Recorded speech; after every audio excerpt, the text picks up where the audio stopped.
Good morning, everyone. Hope everybody had a wonderful weekend, and I hope everybody's having a wonderful day today.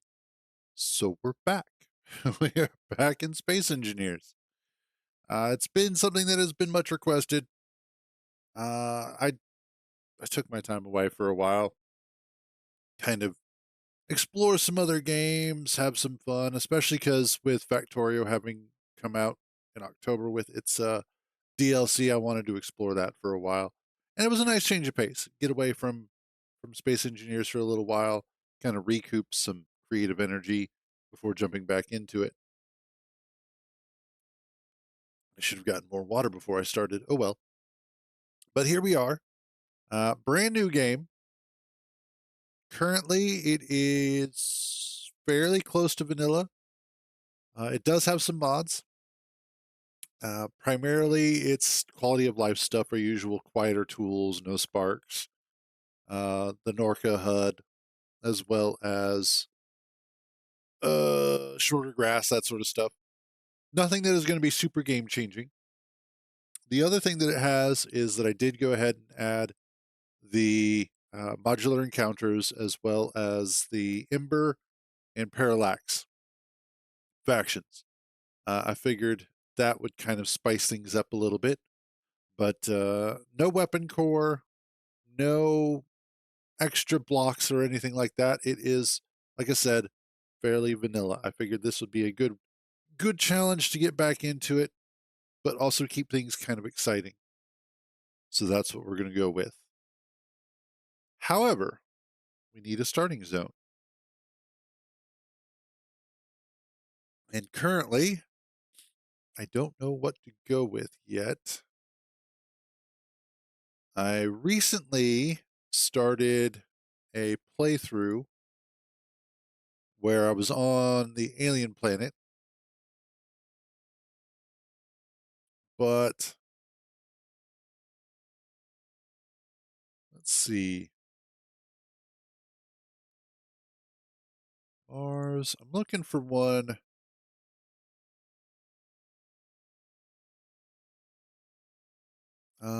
Europa, we've done Europa before. That was interesting. Triton is fairly easy. Like, Triton is super easy. I think honestly, Triton would be even easier than Earth-like, because with Triton, not only do you have access to stone, but you have a huge abundance of ice everywhere. Uh, Pertum really isn't that hard. I don't know why they consider that hard. And then there's also space. Let's do Pertum.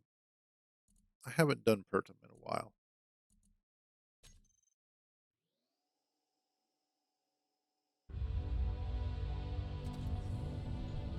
Here we go.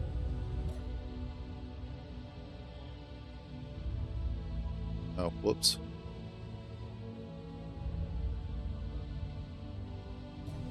Whoops. That was not what I meant to hit. We're starting out great. Okay. Ah, yes, that's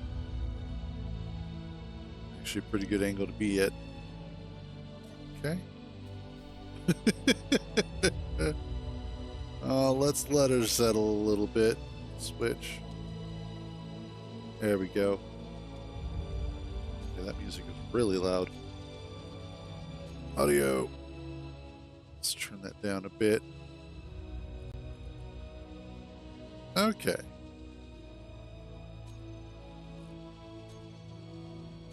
Awesome. So, we've got here. Let's get our lights set up correctly. As per usual, corner lights. Maximize. Not 20, 2.0. Sorry, my bad. And then interior lights. Radius. blink interval. 1.5 is good.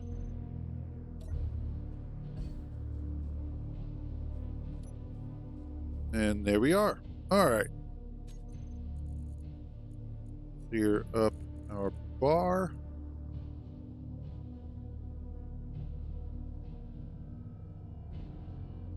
Huh. I need to figure out what the multi-tool does as part of build info. Okay. Oh, and I've also got the paint tool, but that one is so ingrained in... Oh, and I've got progression on. Forgot to turn that off. I just keep forgetting to do that. Okay. That's fine. That's...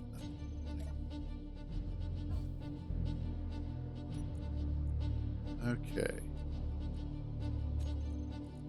Nothing important there. Let's check our ore detector. We're at max range.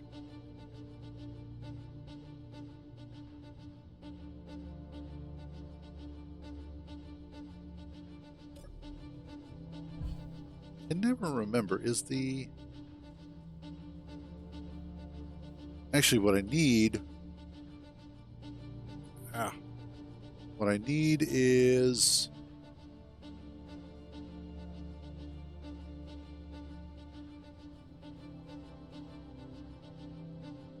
I need a large steel tube.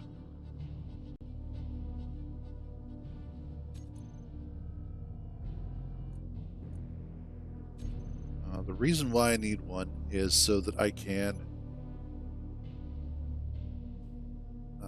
be able to actually like orient the pod. If I land somewhere that's already like nighttime, you suck, game. It always does this to me too.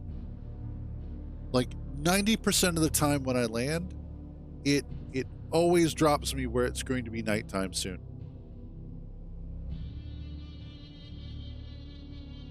Okay. Because what I'm thinking is that I could probably... Yeah, all I need is a large steel tube, which I can probably get from hydrogen thruster.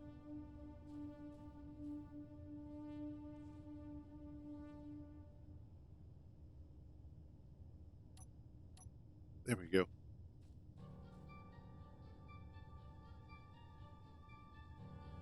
Yeah, okay. Sorry, I'm brainstorming here. Because for... Oh, I can't actually make a regular gyroscope. For a regular gyroscope, I need...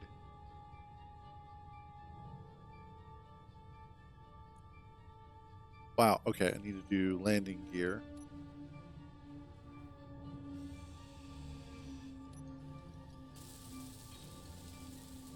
There we are.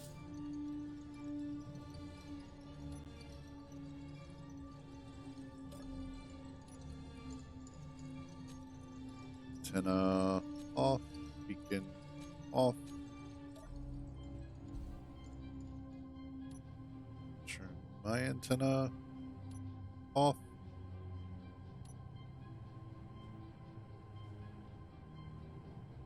That does look cool though. Okay.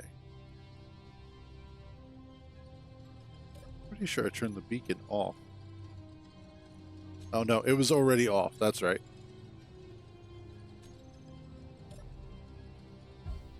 All right. What I am looking at is I need...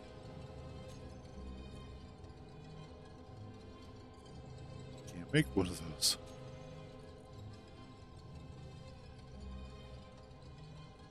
I need...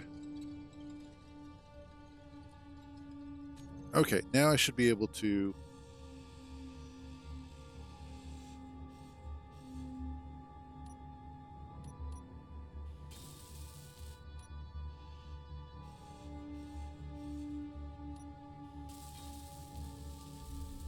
Okay, apparently it won't count.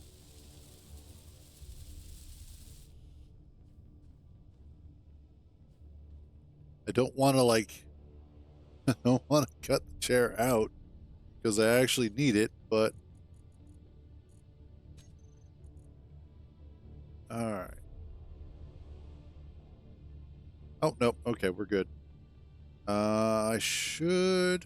I just need to make a cockpit, I believe, of some sort.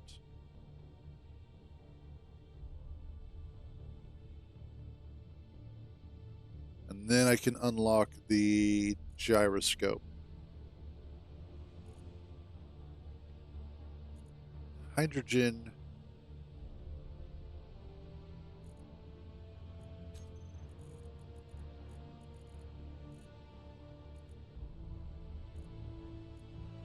Hydrogen thruster is 2 small steel tubes. So if I take out the hydrogen thruster from the bottom, that'll give me 2 small steel tubes, which would be enough to make essentially 2 gyroscopes.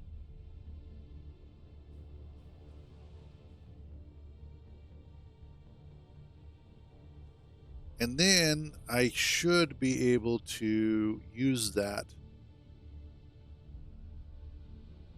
to effectively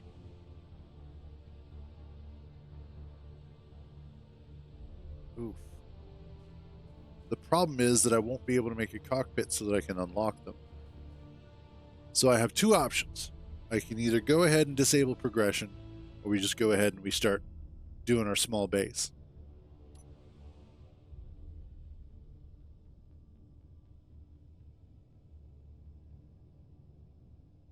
I think the small base is probably going to be the better idea for now.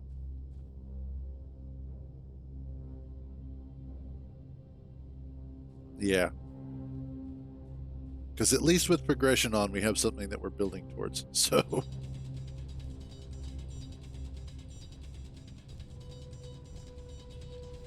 just drill down to get under the sand.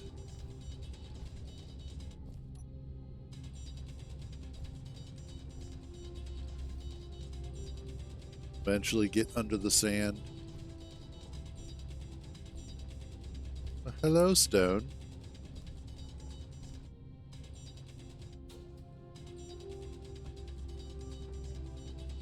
Oh, that's what I forgot to do.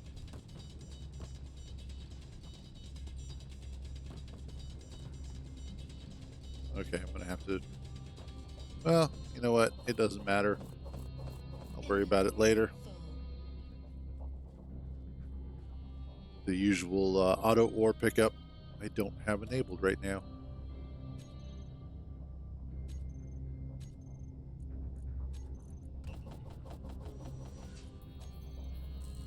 There we go.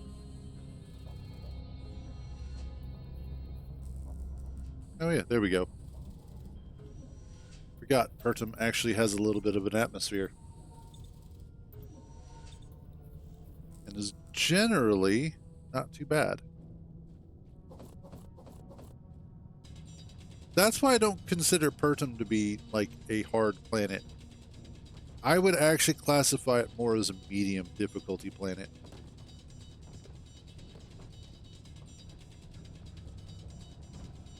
I think the only thing that makes it difficult is it's a little bit harder to find ice. And that's about it. But even then, if you know what to look for, it's not difficult to find ice. Typically, what you need to do is just look for any of the green areas, trees, grass, that sort of stuff. Once you find that, it's all pretty straightforward.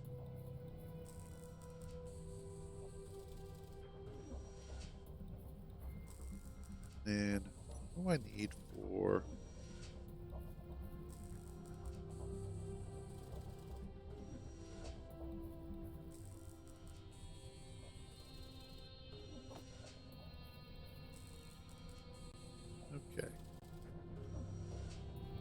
go ahead and throw one of these mediums on, or yeah, what are the modular cargo containers? One of the new ones.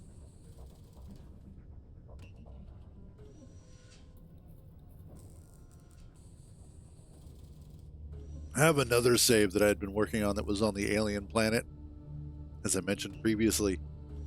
And that one was, I'm actually kind of having fun with that one. Only because of the fact that it's a very casual sort of playthrough. So, the progression was on, but I was going through it little by little. The place that I'm at isn't too bad, but it's up on sort of a plateau. And so I had to go scouting out for locations where I could get down from it, which makes it a little bit more interesting. Plus, I also took the survival pod and converted it into my rover, and I'm actually really happy with the way that it turned out. But I think one of the things that I want to do for this is to actually go ahead and try and build a large rover that is minimalist.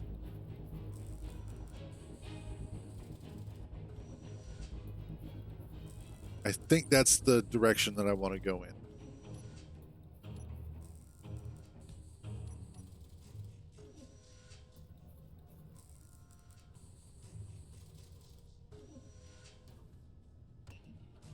Okay.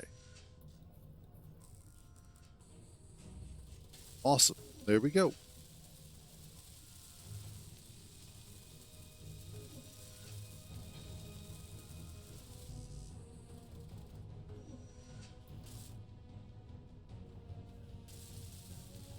Wow. Okay. So what? 3 loads?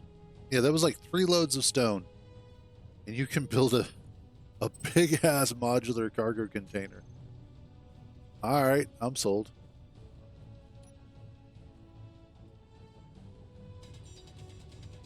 Those definitely make this early life a lot easier.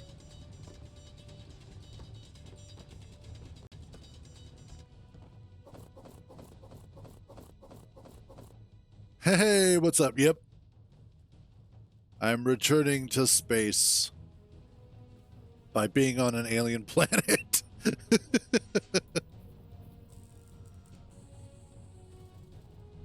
But, this is what people wanted, so this is what I'm giving them.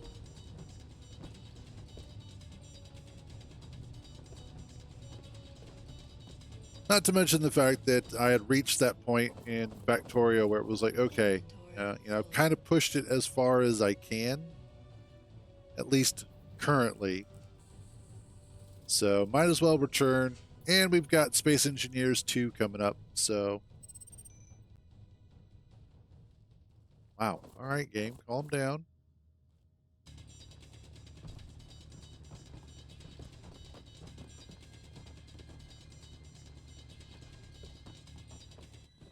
Go. Inventory full. My inventory stays full.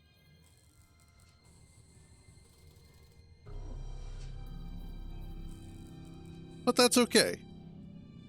I like a full inventory. It means I'm doing something. Or not doing something. Like emptying the inventory. Inventory full. Alright, that should be... I forgot to put it on this time. This is one of those rare occasions where because I was trying to keep it as vanilla as possible to a certain extent. And then just forgot that one. Or like, what is it? Auto bottle refill. Or auto refill. Actually, you know what? Let's do that.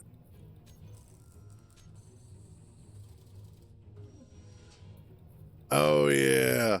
The AI ones, yes. I might turn those on later.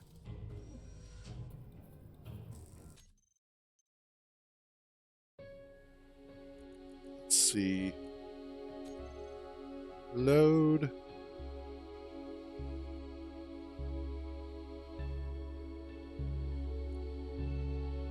Alone. Edit settings. Yes, that is one thing that you definitely have to worry about is the timing of when you have it turned on. Okay.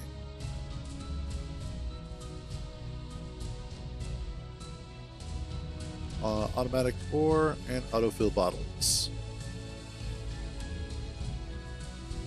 That should be good. Okay. Yeah, by the way, let's check out the mods real quick.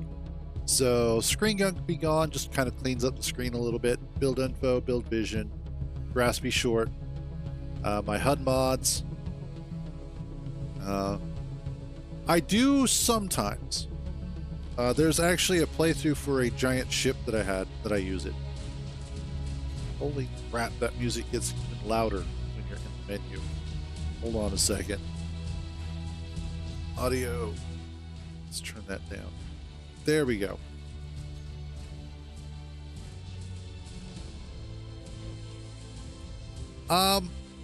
Generally I use it if I'm doing much larger constructions, then I'll typically use it because it does, like you say, save a huge amount of time. But it also depends on what I'm going for in my playthrough. But let's go back to the mods list here. Okay, so HUD mods, clear LCD, just kind of makes LCD screens look a little bit better. The paint gun, which a must-have. You can't play without the paint gun.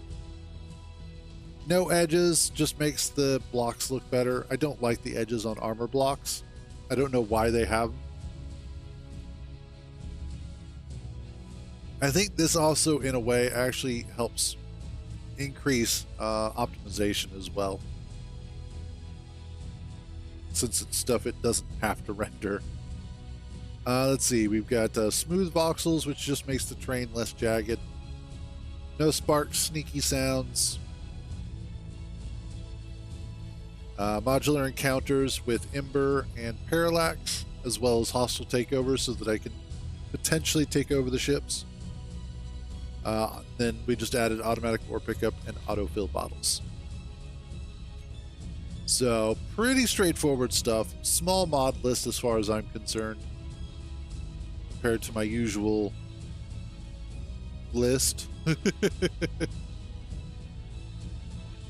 So let's jump back into it.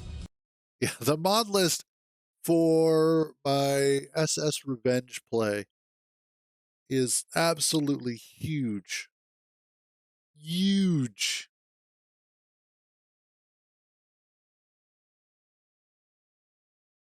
It usually takes like 5 minutes to load into the game, kind of thing. Because it's also like weapon core and a whole bunch of its weapons and, you know, shields. Just absolute ridiculous number of blocks. But this is, let's just get into it.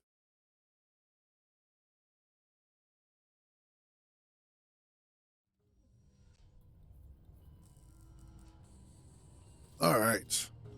There we go.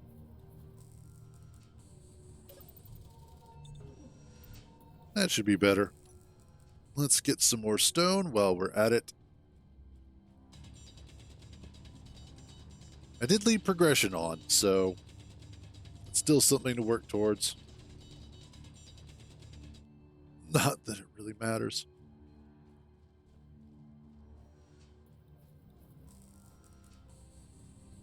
There we are.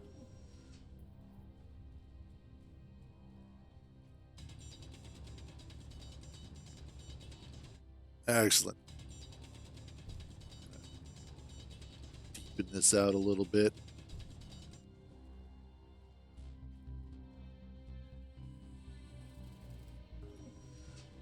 And a few more rounds of stone, and then we'll go ahead and see about starting to knock out some sort of little base here.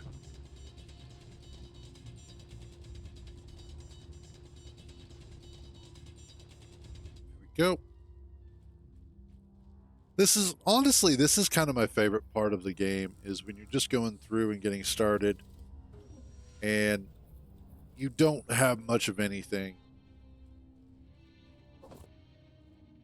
and you're just having to build stuff to survive. That's kind of my favorite part. Inventory full. It really is. Once you start getting past that point and you start having an abundance of resources, it is a little less fun. Like there's a switch or a transition in gameplay from abundance to, or from not having much to an abundance, that now you have to change the way that you are playing. It goes into, basically it goes into a maintenance mode kind of thing.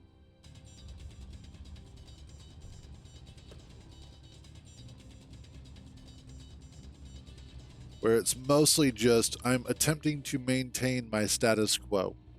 Just more stuff. Now I need something to spend it all on, that sort of thing.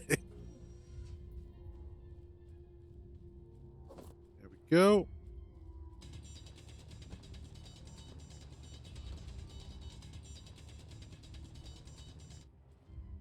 Okay, that should be plenty of stone for a little while to get us started. Yeah, there's like a whole bunch in there, plus what we have. Awesome. Okay. How far away are we from that? A little ways. Okay.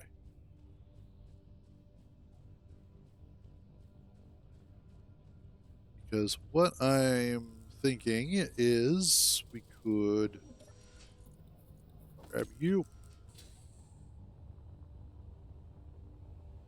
I'm skipping a jump over here. Because what I would like to do is build onto the side of a mountain. Not, like probably either on top of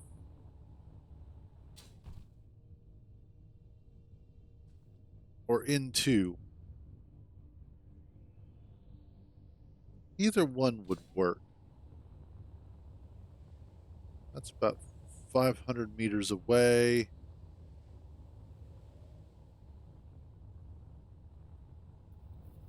Okay.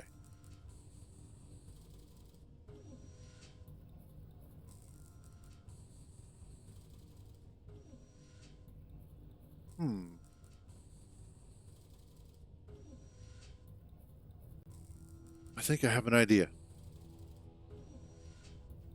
Yeah. This should be entertaining. This should be interesting. All right, so I am going to have to start with, let's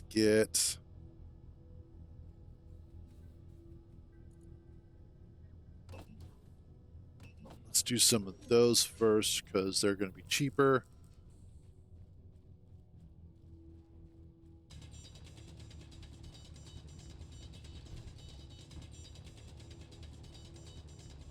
That's one of those things that always be mindful in the early game of what you're spending your resources on. Like if you're not too familiar with the sort of typical route of construction, where you're not sure the materials you're going to need, try and go with the cheapest materials first. So for instance,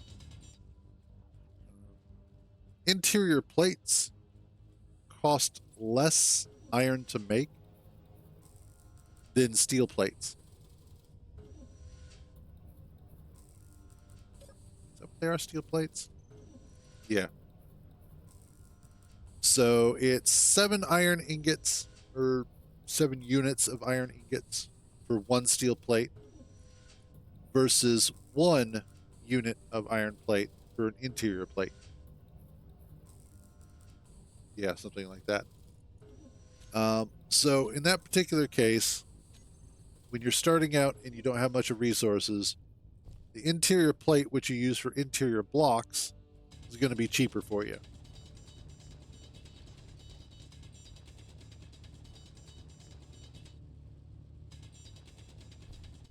Unless you're a mole person like me who loves drilling underground, in which case then it's up in the air on which is going to be cheaper.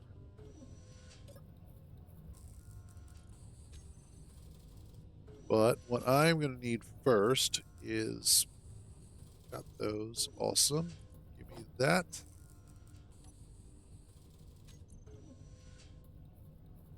I want my interior walls. Actually, not right there. Right there. And then I need a turbine.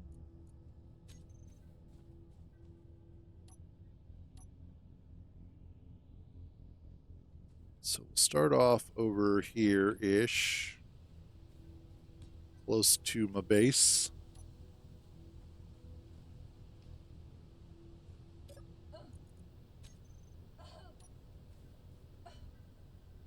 Oh, whoops. Huh. Apparently sandstorms are damaging. Who knew?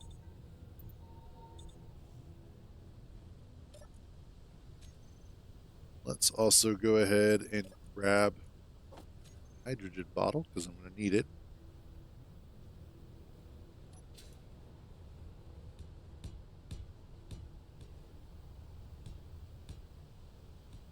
Hey, what's up, clone? And yes, I am back.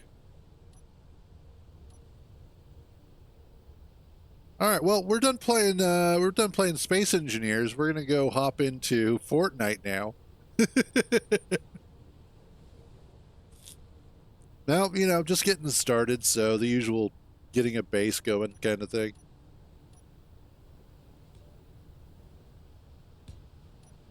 And boom. But it's so much fun. And actually, give me fair enough. Fair enough. Give me just a second. No, I will be right back. I'm gonna go grab a glass of water.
There we go.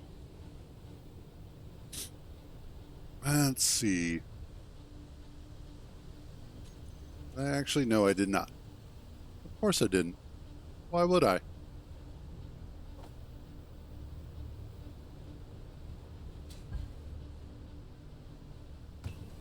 Get that started.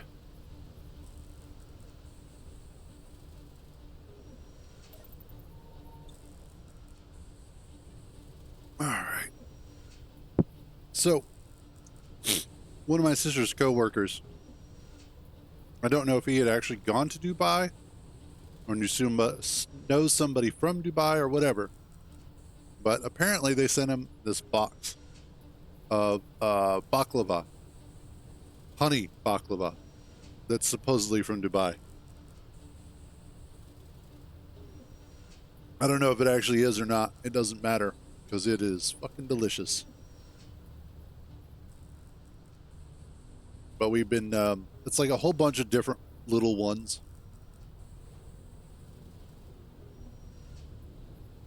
What, baklava?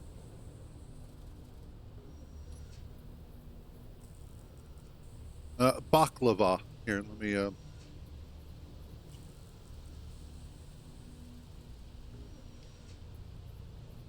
yeah, it is.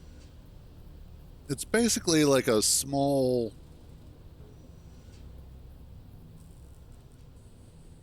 Fair enough, there, Angel.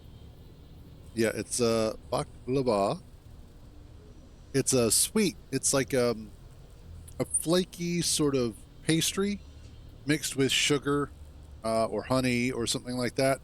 Super delicious. And yes, I had enough people asking me to get back to space engineers. I was like, the people have spoken. I'll do it. I'm doing good. How about yourself? Um, last computer. There we go. Awesome.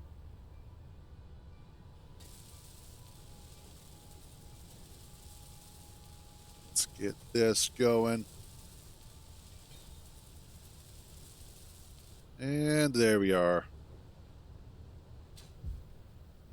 All right. Next up,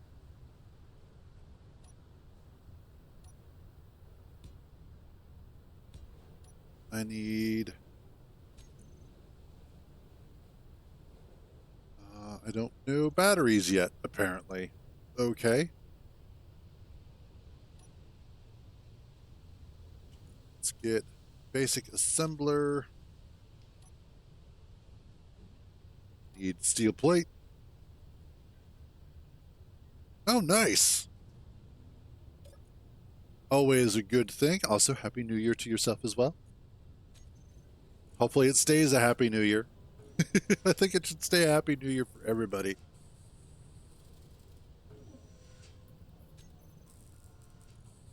Although it's definitely going to be an interesting New Year. All right, let's get you going there. Get this one started.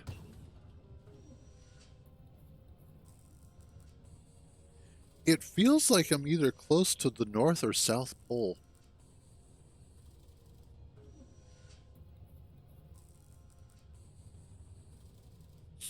Because it hasn't fully become nighttime yet, even though it should have.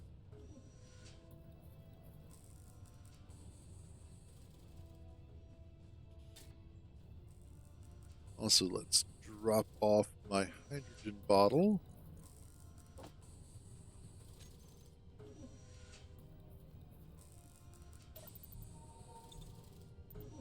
There we go. Oh, I just have some of those. Okay, that's fine.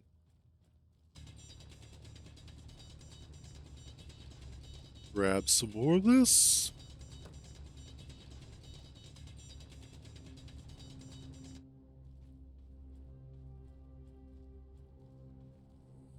So, I think what my plan is going to be is to get a little outpost going so that I can convert the escape pod into a rover, like usual. Then use that rover.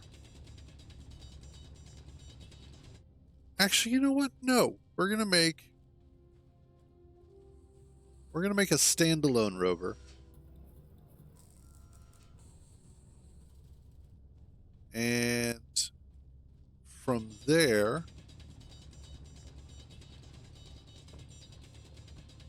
we're gonna go ahead and we'll use the standalone rover to scout out some areas once it hits daytime, kind of figure out where we might want to go. And then from there, make an attachment system so that I can drive um, the escape pod to a new location. We're going to take a page out of the, what was it, Mission Impossible playbook and do it that way. And just make things a little more interesting.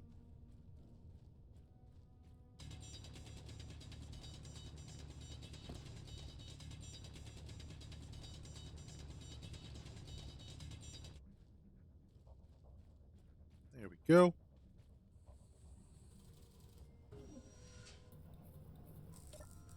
Okay, that should be.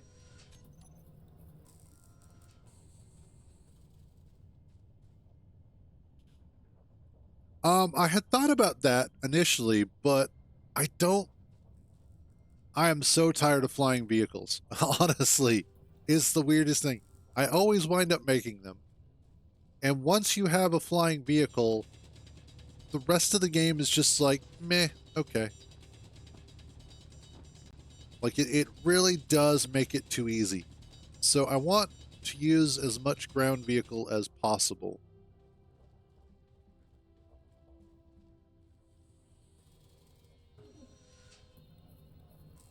Yeah, I want it to be a challenge without it being like stupid. Because a lot of times, a lot of the challenges that get put forward are make it as impossible for yourself as you can, and that actually just adds a level of tedium that isn't necessarily as enjoyable. But if I could Mad Max this in terms of just making everything more ground based, I think that'll be a little bit more interesting. Like making actual drilling vehicles with articulated armature. So, for instance, trying to make a drill vehicle with a crane arm so that I can drill out depths and things like that. I think that'll be a lot more interesting.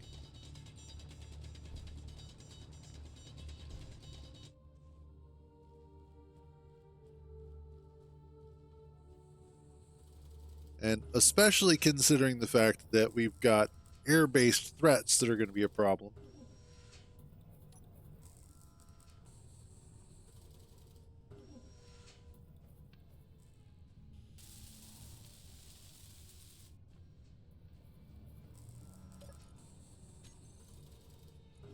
Okay. I should have enough stuff to complete this. We'll find out. And then once I get it done,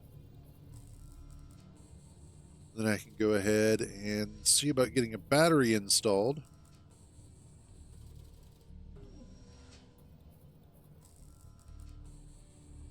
Eventually, yeah. Like, once I get to a certain point, I will be going up into space. And I would like to see what the Factorum fights are actually like. Because, funnily enough, my SS Revenge playthrough, I had taken the SS Revenge to one of those sites, but I obliterated everything so fast and so hard that it didn't give the outpost enough time to actually call for reinforcements. So, you know, nothing ever showed up. I felt kind of bad for it, actually.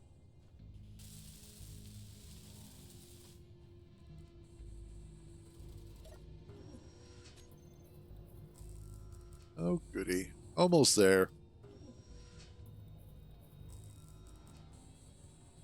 But yeah, eventually I do want to be able to get some of the new stuff. Yeah, give me that.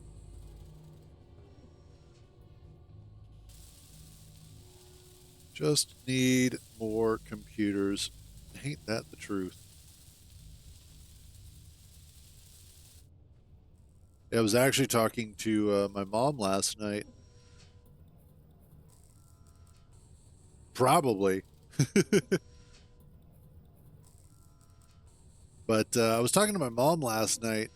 Speaking about computers, I was talking to her about video cards. And my poor mom, I love her to death. And she obviously does her best to follow along when I start talking tech. And I do my best to explain it in a way that is easily digestible. But I could very definitely tell she was just like, sure, whatever, sweetie, to a certain degree. But I was talking about video cards last night while we were doing dishes.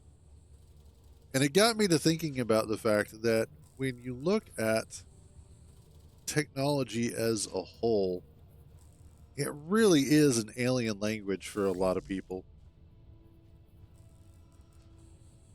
But it's also just really strange by itself anyway. Why do I keep doing that?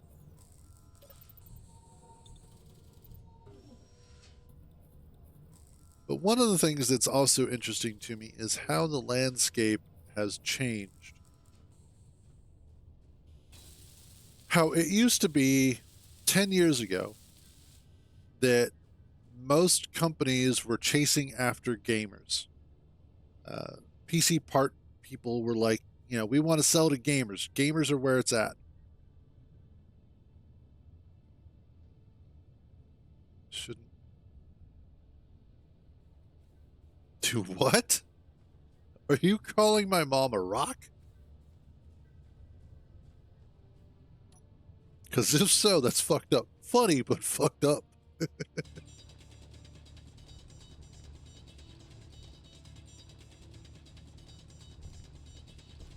Ain't nobody talk about my mama that way.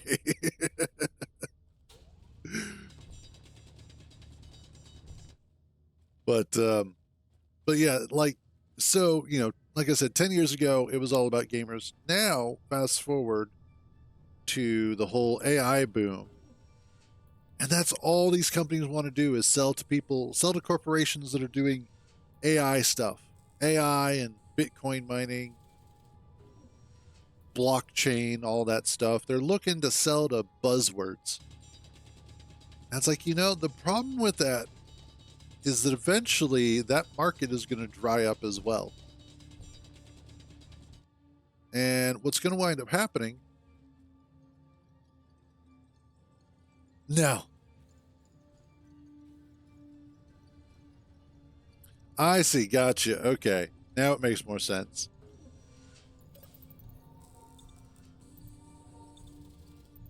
But in all fairness, we're carbon based, and apparently we think as well. I mean, you wouldn't think so if you saw social media, but apparently we do some thinking as humans.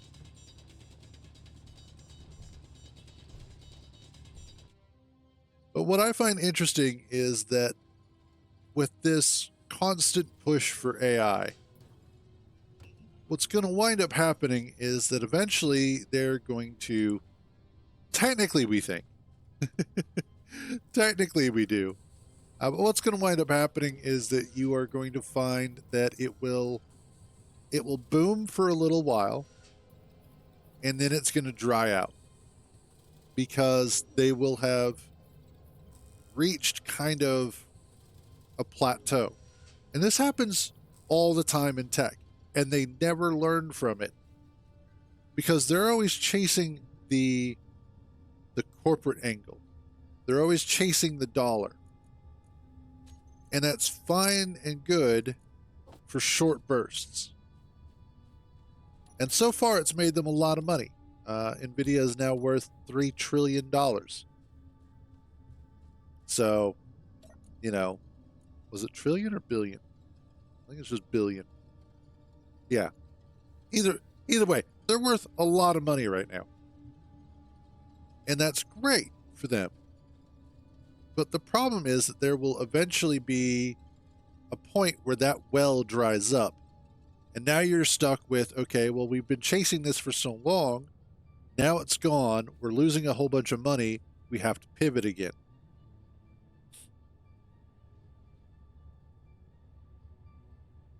Yeah, fair enough. Right. And that's why it'll be interesting in another 10 years. And all of a sudden, these companies that have been chasing this nebulous thing are like, oh, well, we're losing a whole bunch of money doing that. We need to do something else now. Oh, yeah, that's right. There's all of these humans that we could be selling stuff to. And that's the one thing that a lot of these companies forget is that there's also still the human element. But either because they've priced themselves out of the market or they just stopped thinking about that aspect, they wind up doing more harm than good to themselves in the long term. Yep. Nope. That's what I wanted because I'm an idiot. So I was explaining to my mom last night about Intel's new video cards, which are not only decent in terms of their actual physical capabilities, but they're reasonably priced. Like ridiculously reasonably priced. Which that makes me happy. And it's one of those where I'm like, I want an NVIDIA card just because they are incredibly powerful. However, I also think I want an Intel card just because I want to see what its performance is like. And the fact that they're affordable.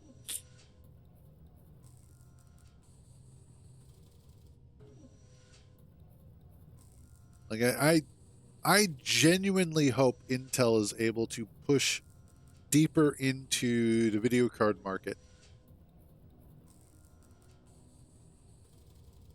Fair enough.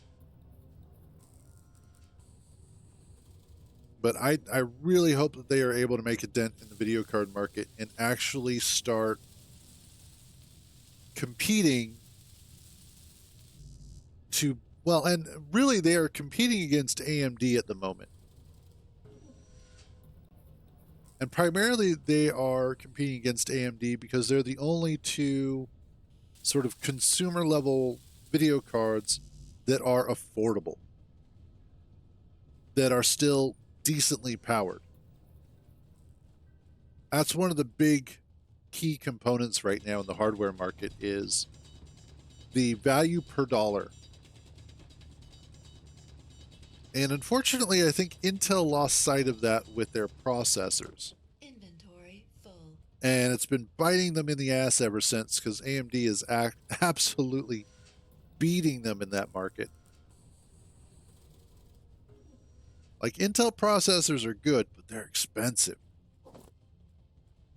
when they're not, like melting themselves from the inside. I know they fixed it, but still.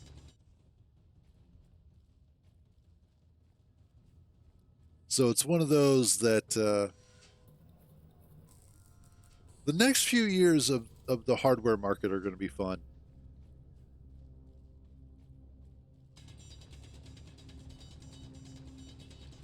Yes. That is also one of Intel's failings, is that they're constantly changing their sockets. Whereas AMD is like, we'll change our sockets every few generations, if we need to.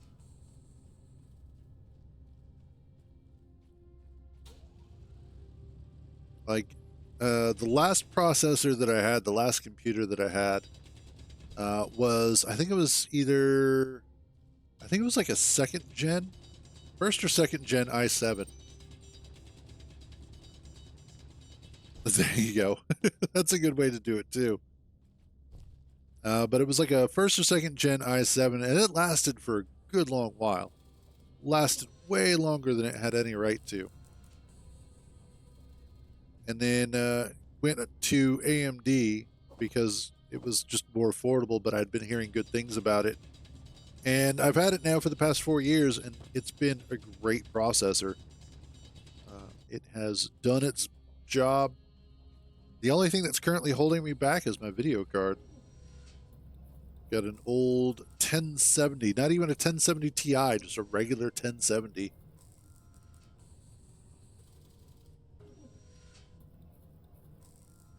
So, one of the things that I am hopefully looking to get eventually in the future is, is a new video card.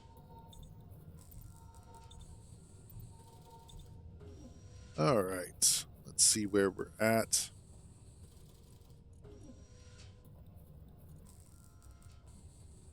They really are. I do not knock them at all.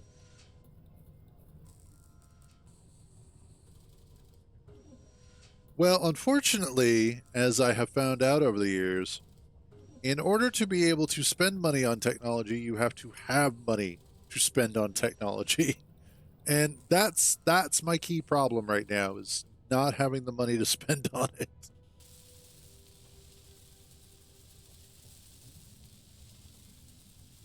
Once I solve that problem though, then we're in good hands and I can move forward with the buying the cheap technology.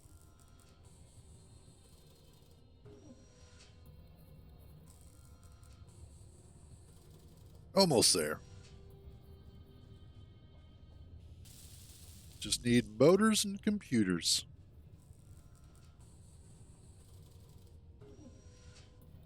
And then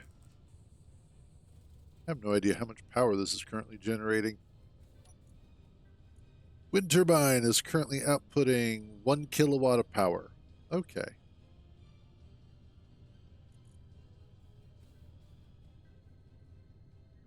Wind clearance is optimal. Awesome. If we get a storm, that'll be even better. Ooh, almost there. And awesome.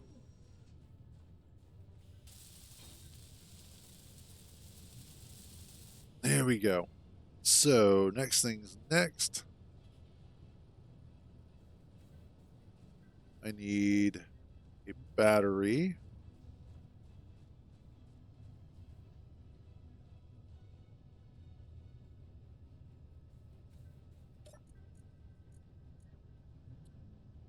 And yeah, well, and especially because we use so much of it. Like, so much of our world these days is run on technology that we've used a lot of it up.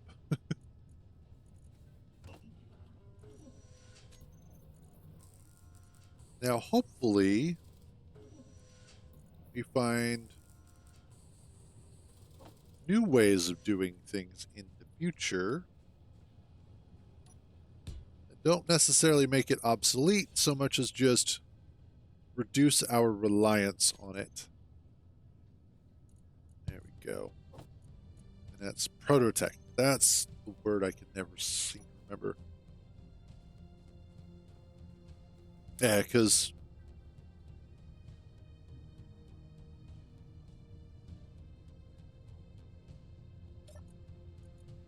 I need steel plates, which I'm not currently making. Don't currently have.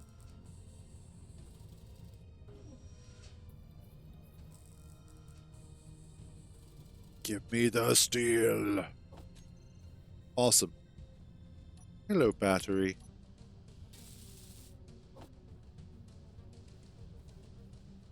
Let's see, the only thing that I can't make are the power cells. So, well, from the survival kit, I should say. So let's...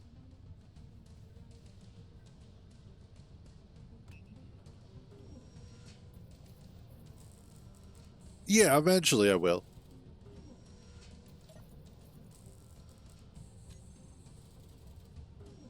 Well, and okay, so the teaser that Keen released recently with that large grid, small connector makes me so happy because of the fact that that is radically, it's going to radically alter the way that we can interact with our small grid vehicles and our large grid vehicles or bases. Like, I'm super happy for that one. Because then we don't necessarily have to put large grid or, large connectors on all of our small grid ships.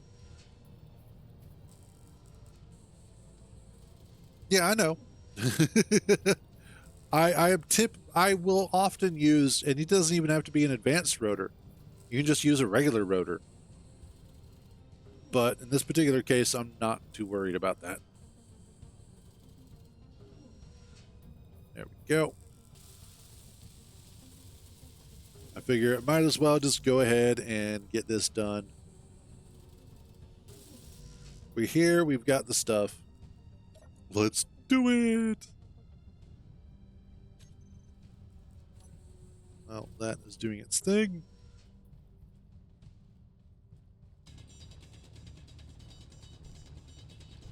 That also means, now that I'm thinking about it, it'll be easier to attach the battery off of your escape pod to your base. Now that I'm thinking about it. Because you can just, find a way to get it over there, scooch it over, attach it, and then cut off everything around that battery. And now you have your battery attached. And you can just drain it that way. That would make life so much easier. And you don't have to worry about the potential for rotor jitter if you were to try and attach it that way.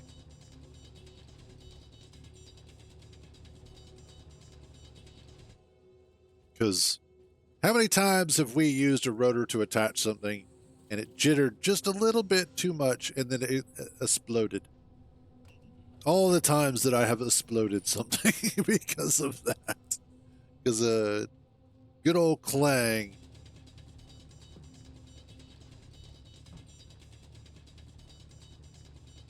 And there. Oh, yeah. Now I'm just dropping it. Hey, we're actually going to see daylight sometime soon.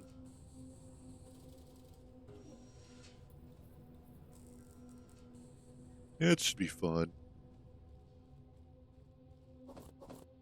I know, right?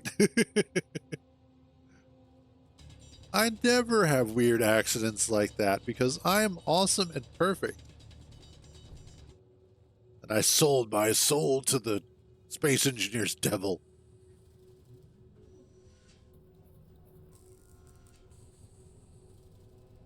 But that's also what keeps us on our toes. And that's one thing that I'm interested to see because I know that they've updated the physics engine for Space Engineers 2. And it'll be interesting to see how that all feels. I think a lot of the initial playthrough for a lot of people is going to be relearning what works and what doesn't work. Because I believe they updated to Havoc, if I remember correctly.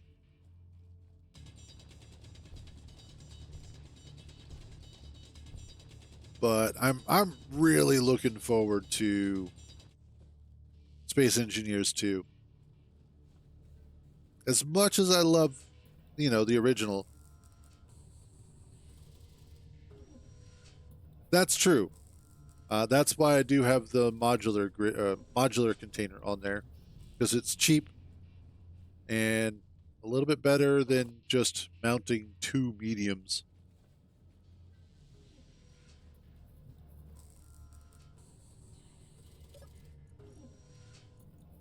But then in this particular case, I just yoink the thrusters off and go from there.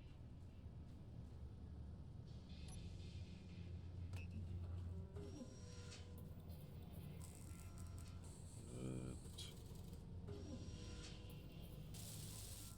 oh, nice.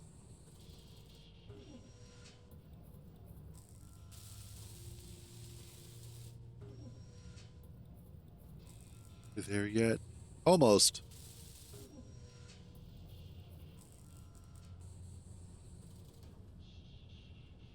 Excellent.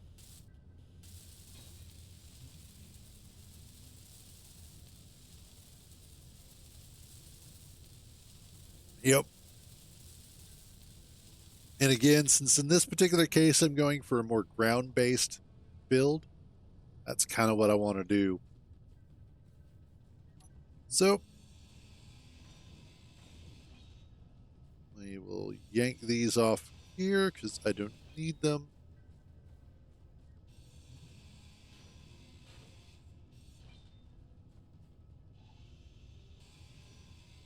And there we are.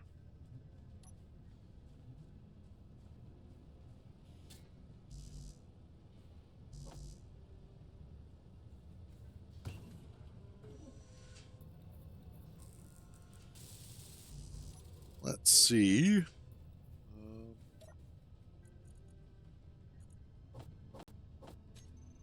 Drop off more of this crap.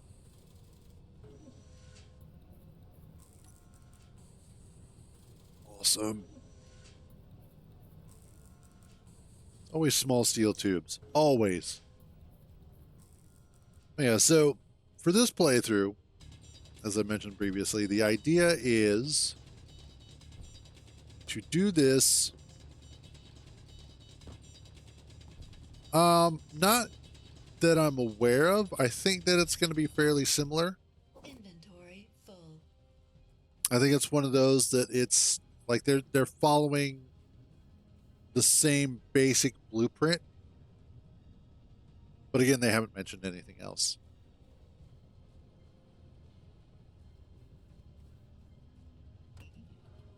But yeah, so playthrough for this ground based, primarily wheeled vehicles. I have talked about doing this in the past, but I kind of want to try doing, and this will be interesting, doing rockets as our form of space travel. So actually building a rocket that'll launch, that'll have a payload, so that we can get up to space, get stuff, and then bring it back. That's kind of what I would like to do, because that sounds like fun. Okay, that is going up.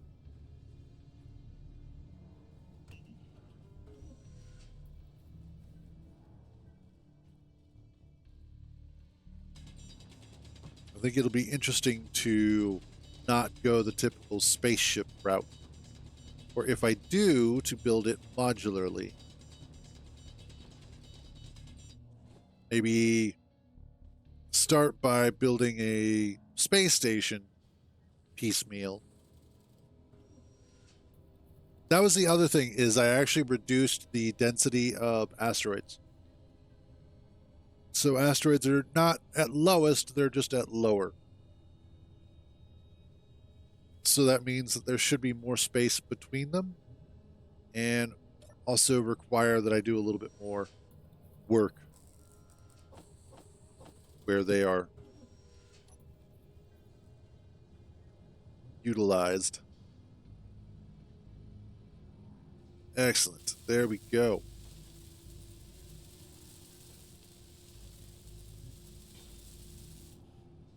I believe you can, but you have to do it at the start when you create the save file. I think they added that.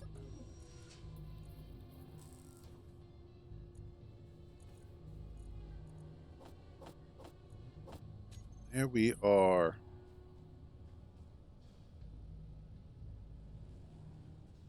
Okay. We now have our little outpost.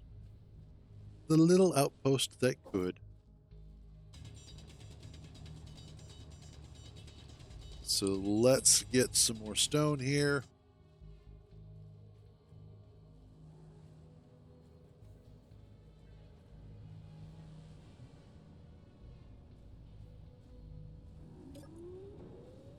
Get started. Awesome sauce. Okay. I can get rid of that. Well, hello there, sunshine.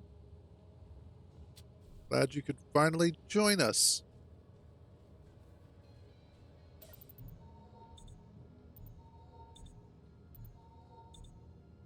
Quick recharge.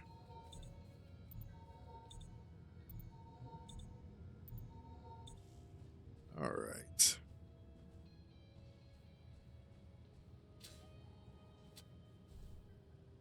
Let's see. What I want to do here is get some of those.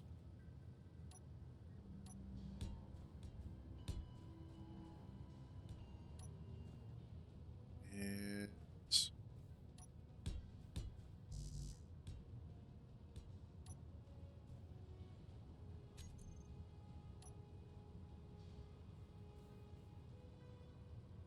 um, yeah, give me that.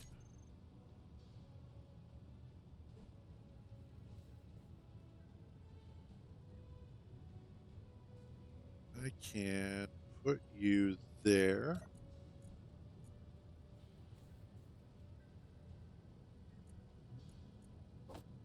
Oh, that's why.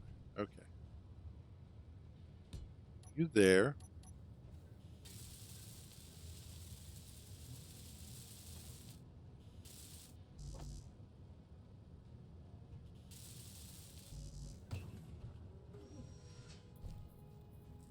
And is there anything in you? No. Cool. Pop this off. And then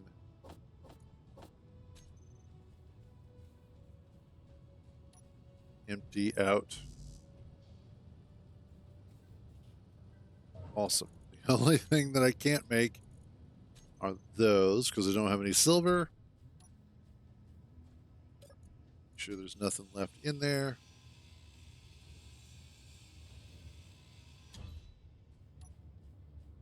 Oh no. Awesome.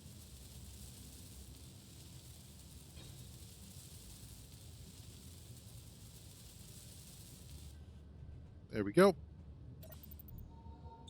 Now, of course, I can't refill O2 and H2 yet, so we'll have to fix that. But right now, more or less, just start getting rid of this crap.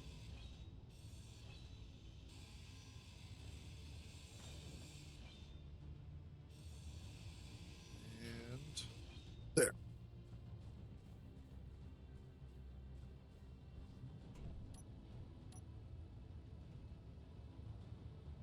Oh, whoops. Yeah, that's not going to work.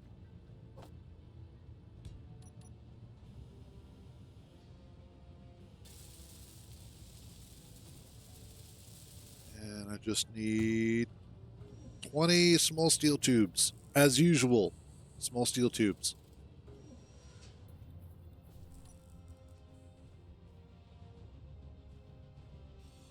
Clear this out. Now, I think as far as my scout vehicle goes, just realized I don't want you there. I want you here.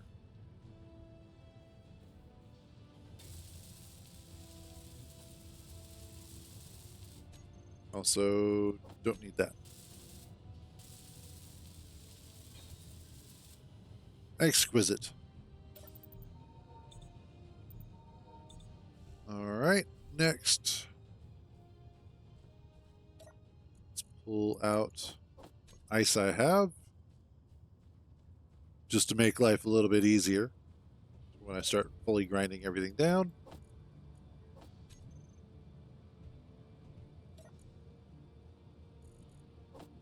Some of those. O2H2 gen.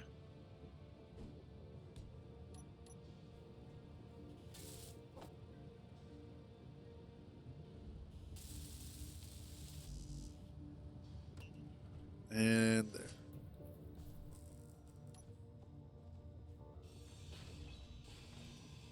Mostly just go ahead and cut this down. I know there are a lot of people who go ahead and convert this into a rover, or they go ahead and get the thrusters running and they do all sorts of cool fancy stuff. I'm not that guy. I'm the guy who's going to cut this all the way down and then use its parts to hopefully make a different scout rover and do something interesting with it. That's the plan.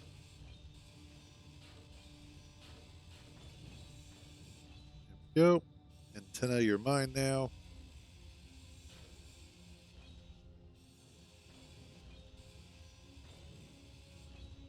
And just start cleaning this up.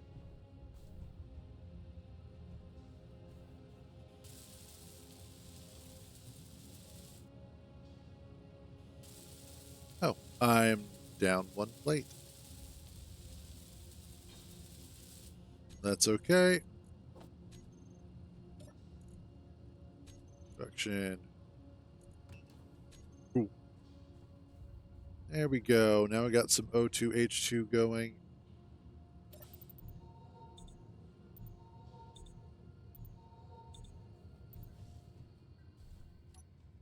Excellent.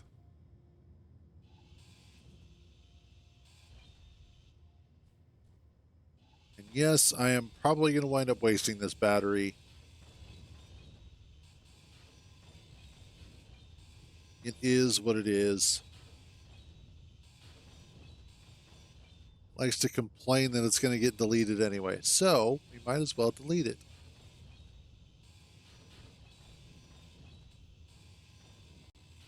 It's a bit of a waste of resources, but I don't have to sit there and listen to it going, this is going to get deleted if you die. I die a lot. Actually, that's not true. I don't die a lot. A lot. I do randomly die, though. Man, do I randomly die. One of the biggest culprits of me dying is typically running into something at what seems like a normal speed, and then all of a sudden, oh yeah, no, that was the speed that was going to kill you.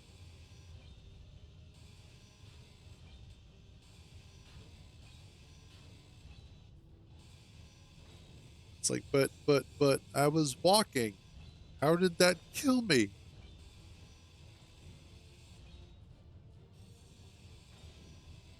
There you go. It's just a flesh wound.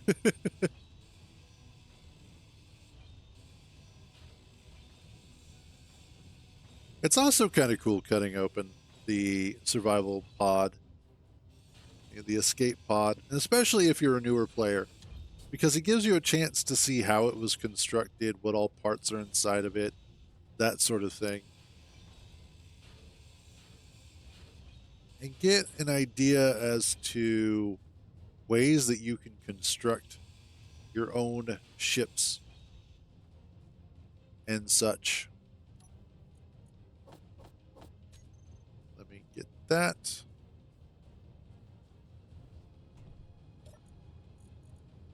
Drop off this crap.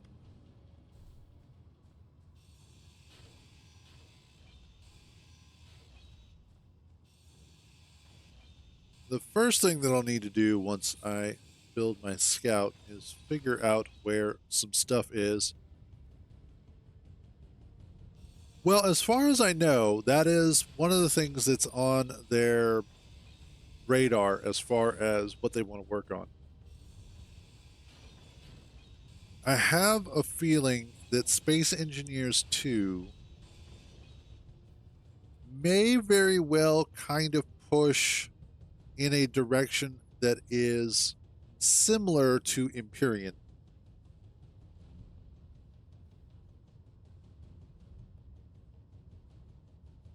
Well, that's good to know.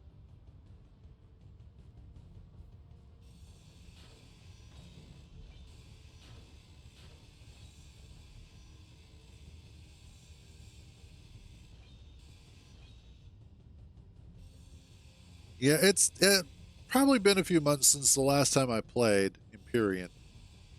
That's one of those games I really want to like it. I really, really, really want to like it. I have put in some hours into Empyrean in the past. I just can't get over their janky ass build system. The way that they rotate blocks in Empyrean for building annoys the hell out of me. I wish they just used a system like Space Engineers. I wish they did. And if they changed just that, I would play it more.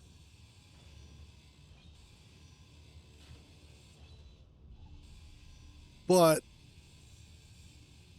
from what I have heard,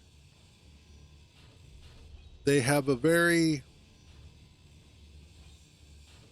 very specific development idea that they don't, I don't know. It's drama stuff as far as I know. But that aside, what I do know is that I just like there are just things about Empyrean that annoy me.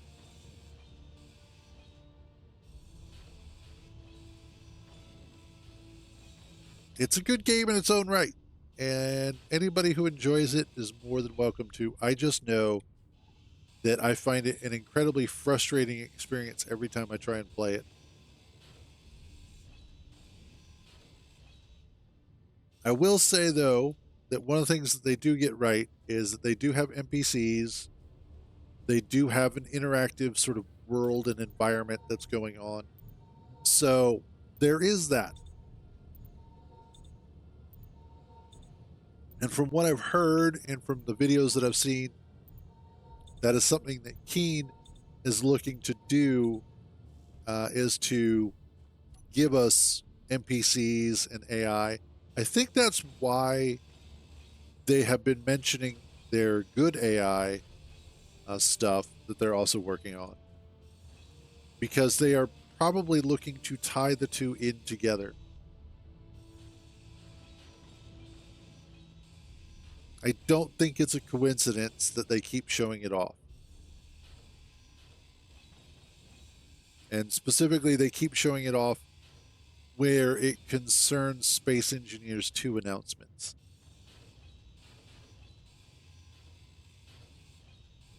I think that's one of those where they're kind of subtly saying, hey, this is possibly going to be in the game too. Absolutely, it would.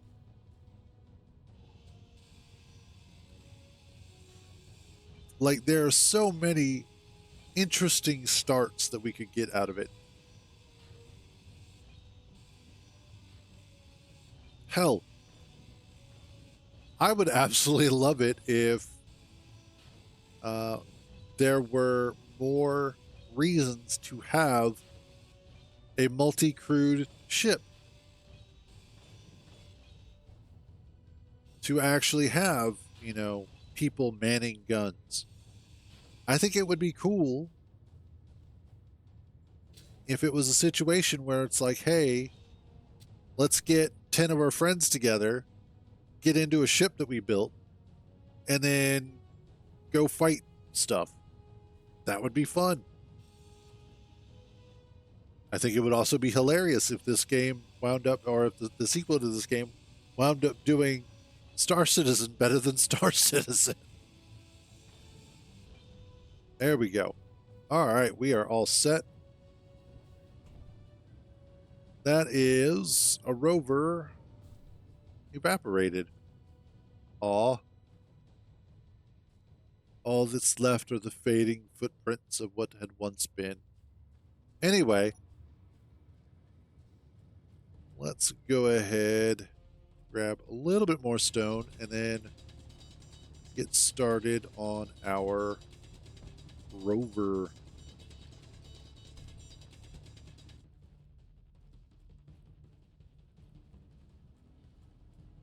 May also take a quick trek to that unknown signal. Let's do that, actually. Nope.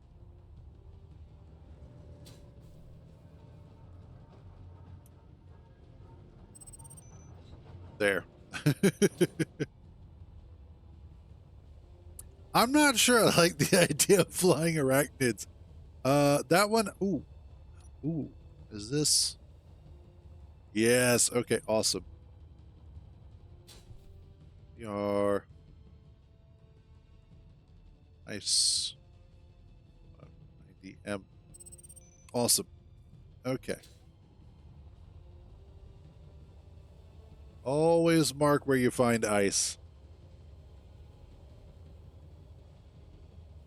But yeah, the idea of flying arachnids, that's no. That's a terrible idea. This is not supposed to be an Australia simulator.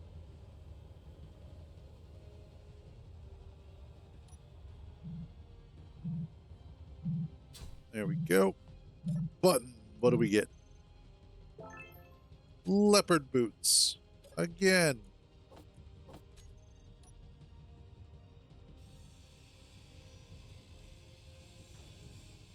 So after 2 hours, they despawn. Good to know. I never really pay attention to that.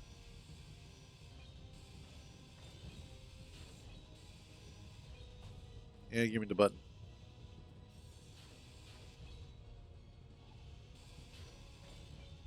And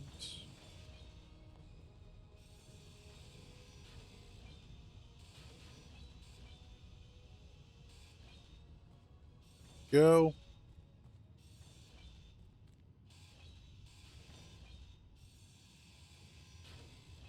There.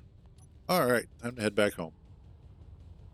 I might stop off and grab some ice real quick. Probably not a bad idea. Especially since I'm sitting here using up a whole bunch of hydrogen just to go get an unknown signal.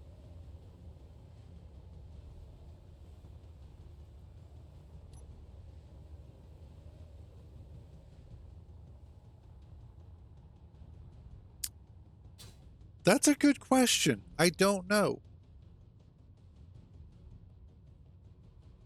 I imagine if you explain to them it's where Helldivers 2 came from, they'd probably be totally on board with it. Oh no, this is what Helldivers 2 is based off of. Oh, okay.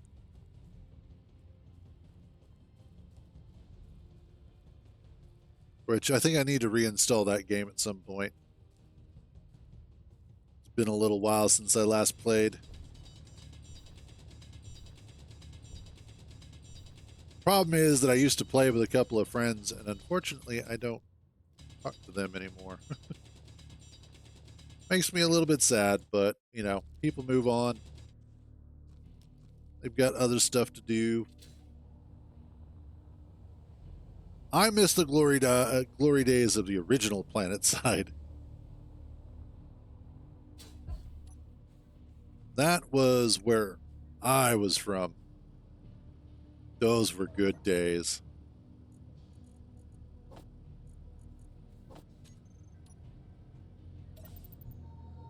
Like, for me, the first time that I saw like an entire faction forming up to create an army and just row after row after row of vehicle, all of the air vehicles flying and coming down to land and pick people up and then lifting off again. Just that whole thing of people getting prepared to go to war, to me, at that time, was the most amazing thing I had ever seen. And I have yet to really kind of recapture that same glory in a video game. It's just it's just one of those moments that is so amazing.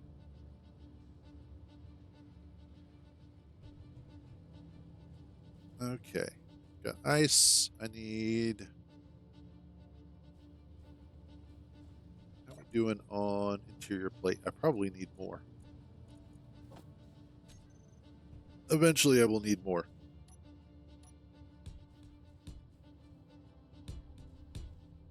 Oh, yeah, and I can get rid of that GPS.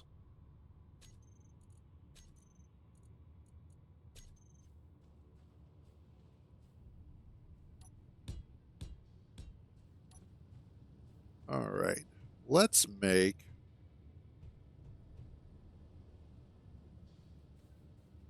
What do I want to make? I want to make a little itty bitty guy. So I want a landing gear.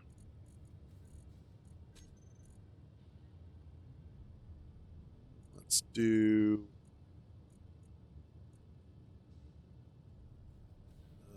piston.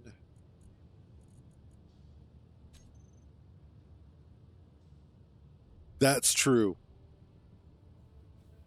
They really are. Like, well, sometimes. Sometimes the years are really slow. I think for me, 2020 or 21 was actually kind of slow. But then after that, they've been getting faster again. I think it also depends on if you're actually like doing something with your day or not.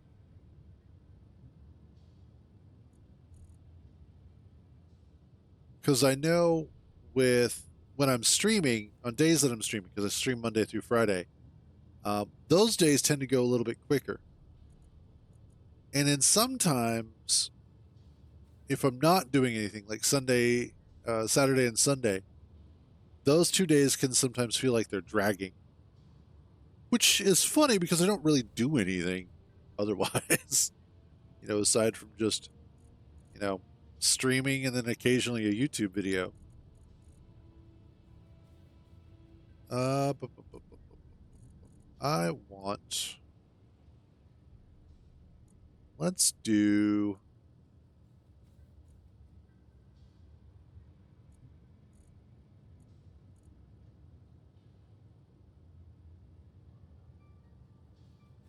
Saddle?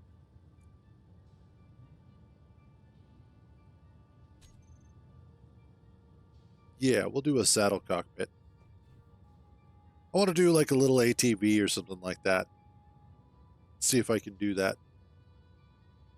I mean, I know I can, but. Okay. Let's. I need steel plate. And we'll go from there.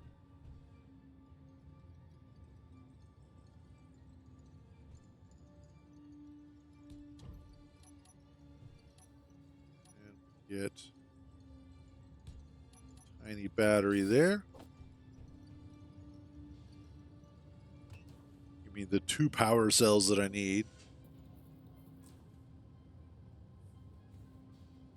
Here we are.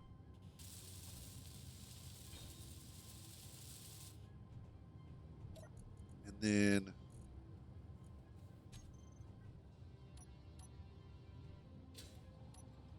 little itty bitty piston. Honestly, I'm not sure I actually need this much, but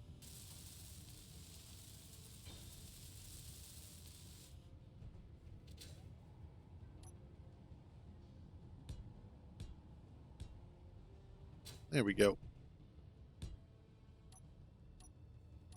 Okay. And then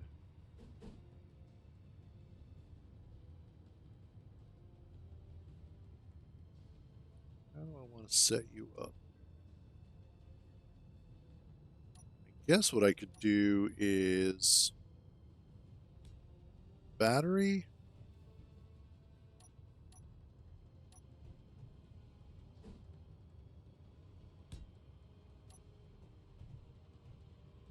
And then let's do off-road right, off-road left.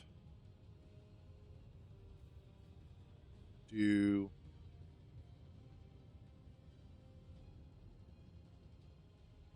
off-road short 2x2 left.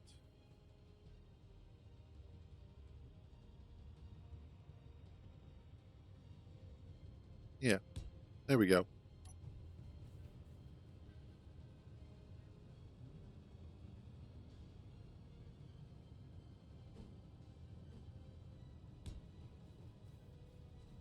Yeah, that'll keep it nice and small. Nice little ATV. Do another couple of batteries here. And then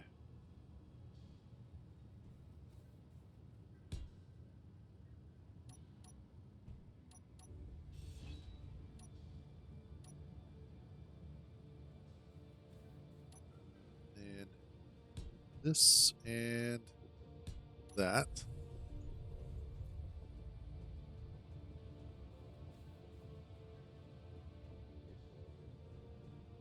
Yeah.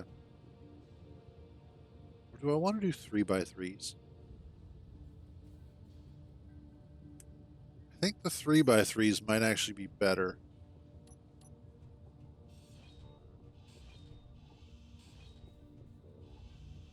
Give me a little extra clearance for when I'm going stupid fast.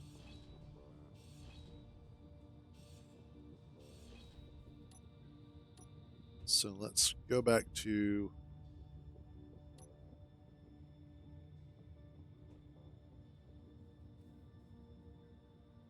short suspension.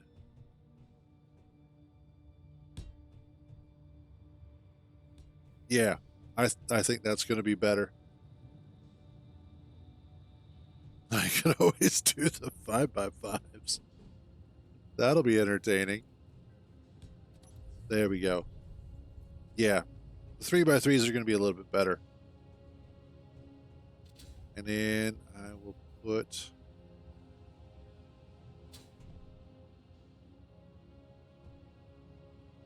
I want to put the ore detector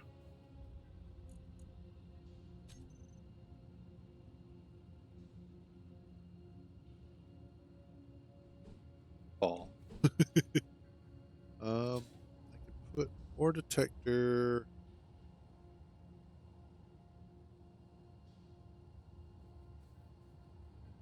there with the I can't make an antenna yet. Oh, because I need to do a beacon first. That's right. Stupid progression.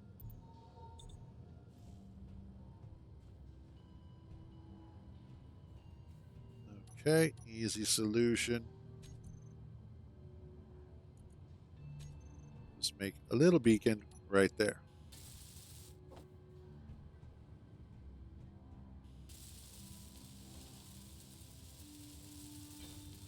Cool. There we go. And then now I can do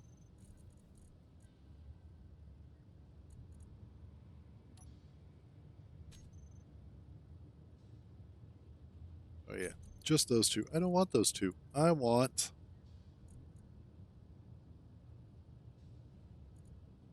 an antenna.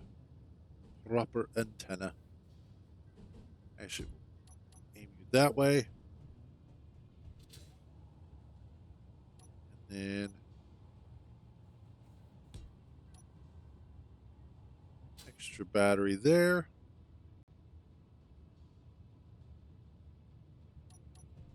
let's get this.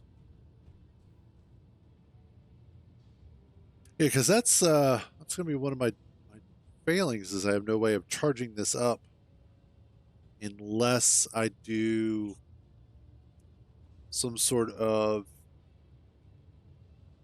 rotor connector.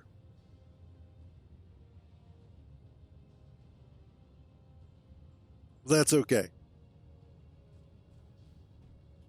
Let's get this.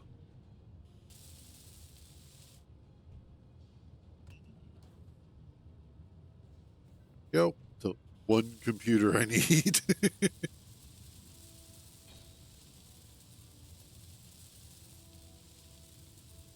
There's that.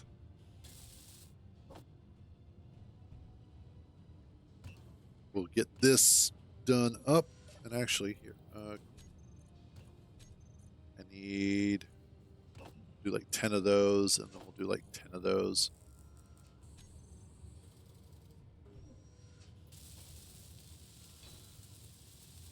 That pretty much covers what I need for the batteries.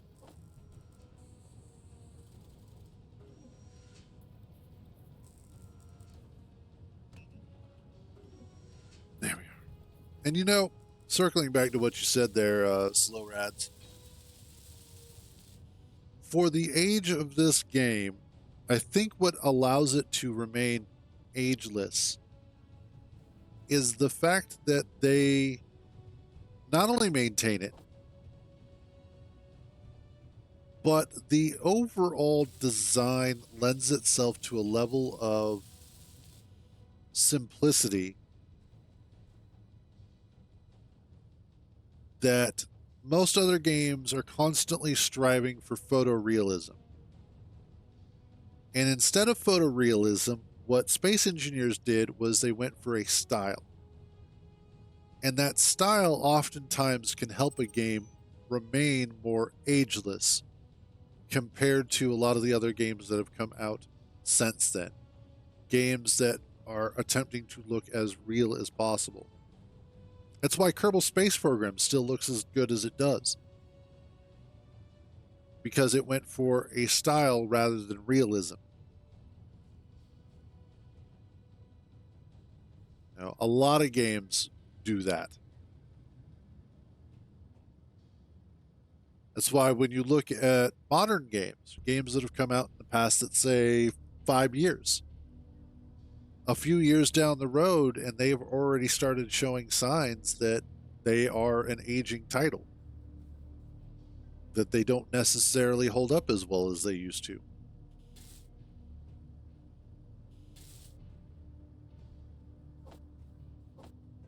Let's get you guys knocked out.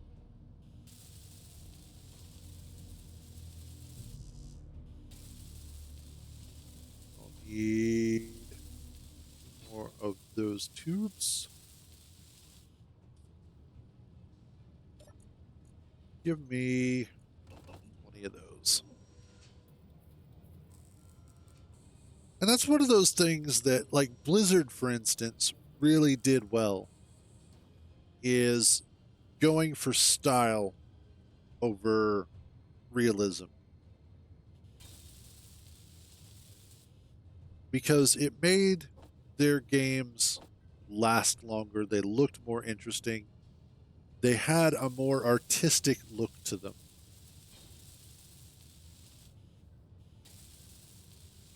They looked fun. I think that's the point. Is that a lot of games these days don't necessarily look fun. They look like everything else that's out there. Oh, that's going to be a problem.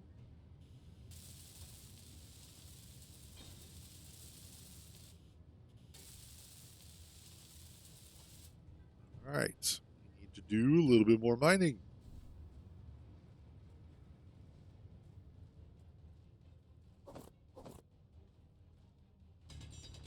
Like recently, and in fact, I did a stream where I was playing a little bit, but I've been doing the trial for World of Warcraft because I can't quite afford to get the full game yet. Still working on that. But I've been playing the trial of World of Warcraft, and they have updated the graphics over time, obviously, the models, the textures, and all of that. And it really does look like an amazing game now. Well, it's always looked amazing because when it first came out, it had that style. It had that it factor compared to a lot of other games that at the time were attempting to go for sort of pseudo realistic, if you will. Okay, good.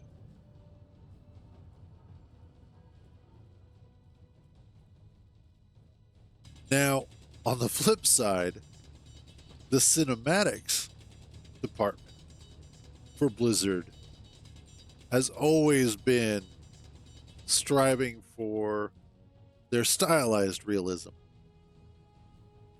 Like watching the opening cinematic for The War Within, the newest expansion, the opening scene of Anduin just sitting there, you would swear was an actual actor at first because it just looks that good.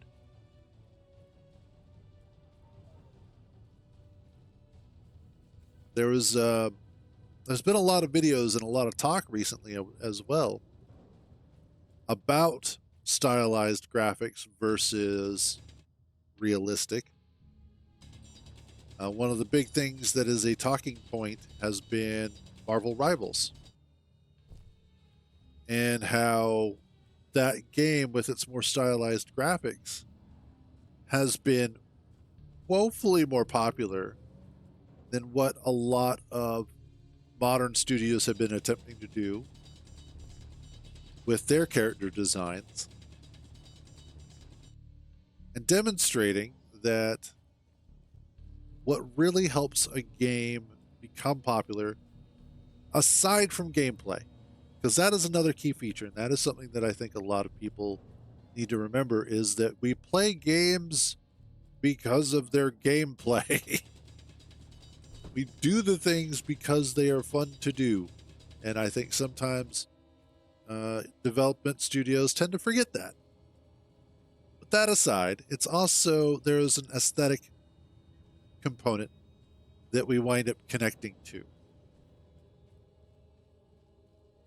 Probably one of the most beautiful games that I have played that also has incredibly compelling gameplay is Death Stranding. And when you really look at Death Stranding, when you really, really look at it, it's a bleak, post apocalyptic kind of atmosphere. It's moss and grass. Certain areas have trees, but most of it is just, lots of fields of weeds and grass and stuff like that. I know, right? Well, if you're playing anything from FromSoft, then yes, it is literally all about suffering. But that's just it too. Is that everybody has their own unique reason why they play games and what they are attracted to in games.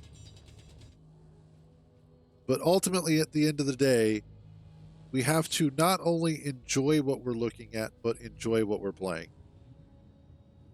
And so when I look out here, when I'm just looking out at this, yes, it's kind of a barren wasteland, but I know that it is. I know that it's supposed to be a desert planet. And I like the look of it. I like the haziness and the distance. The clouds in the sky, the ship that's off in the distance that looks kind of scary. It's the totality of what I am seeing and what I'm playing that keeps me coming back to it.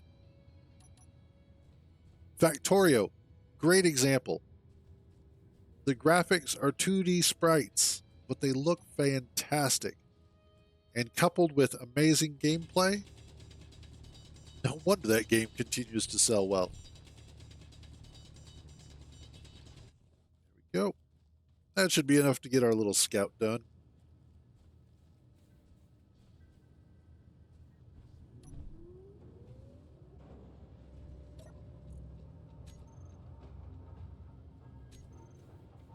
Oh, helps if I'm actually making them. There we are. And I was working on that one.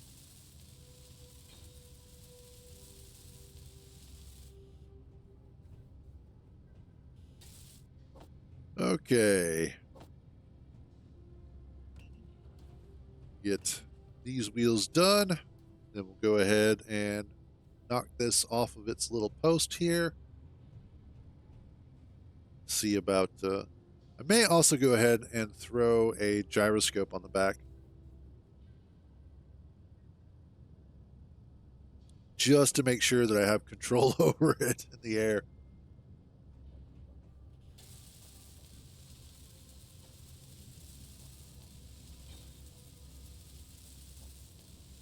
There we go.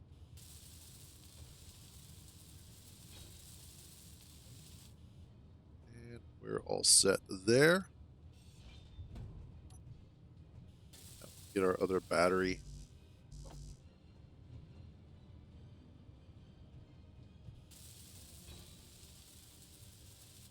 There we are. You guys get done.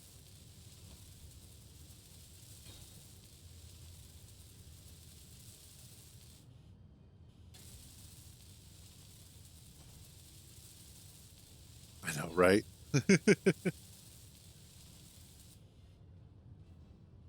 All right. Let's. Yes, I need ST4E.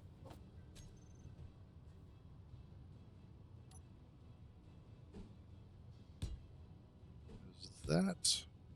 Do some of this.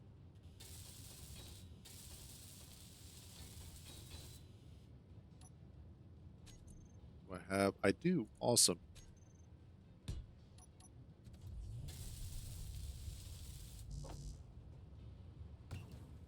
Grab what I need.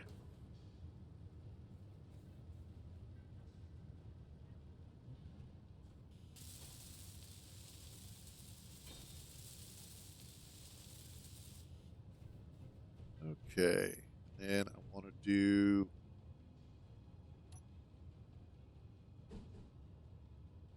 more steel plate, apparently.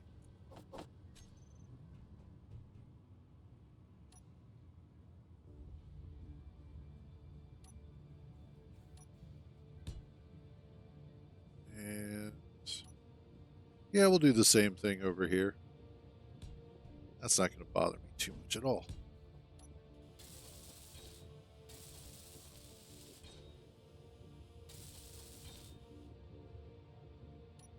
And this and this.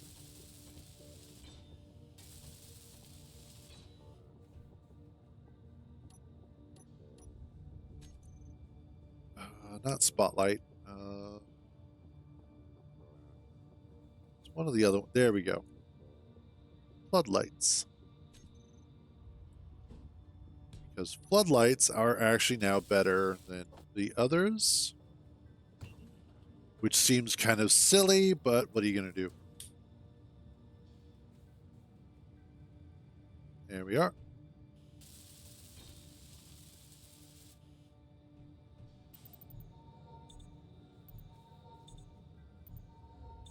And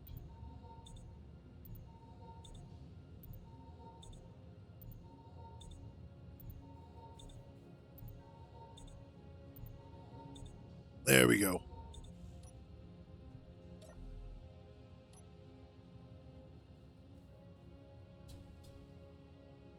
There we are. Cute little ATV. Jesus. All right. Quick couple of things. I need this. And brake on off. Nope.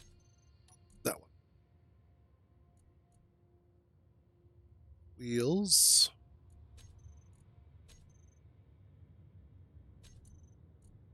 Roots. You are strength. Up, down. And then probably friction.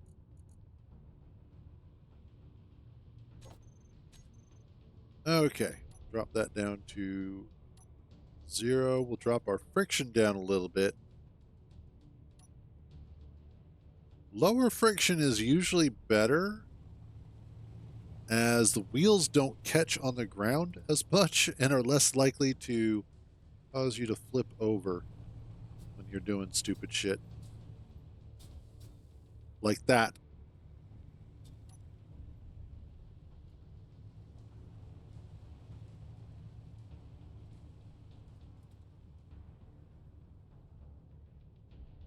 Okay, why is gyroscope so weak?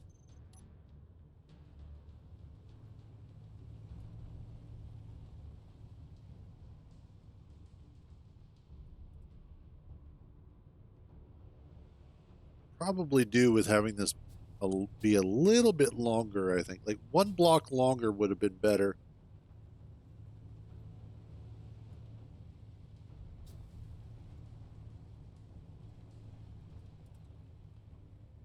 Let's also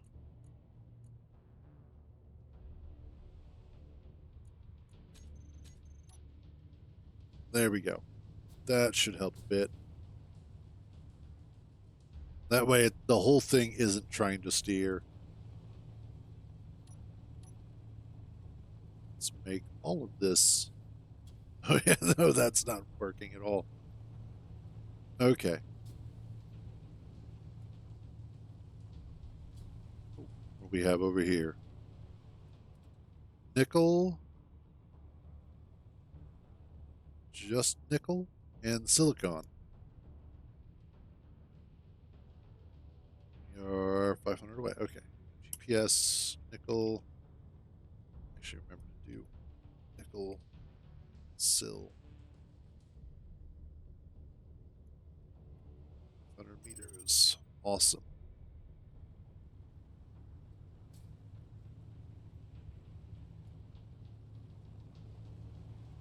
Okay. Let's see what else we can find. Yeah, the shorter little vehicles like this get really unstable. If I added another set of wheels, it would actually increase the stability. That's one of those things that I have found through trial and error. Four-wheeled vehicles are a little skittish sometimes in this game. Six-wheeled vehicles, however, are damn near perfect. And that's, I don't know why that is, it just is.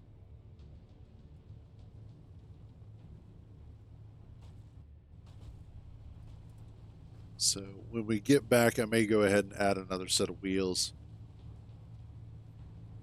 just to make things a little bit more stable. What we got over here?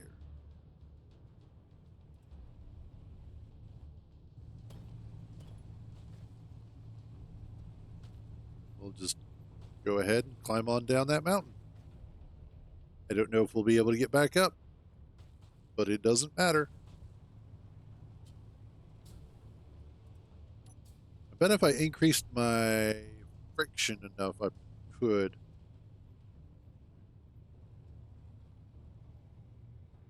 That's possible too, yeah. Magnesium is over here. We've also got, what else? Ooh, iron. Yes, we are going to stop for some iron. We are how far away from home? 1.8. Okay.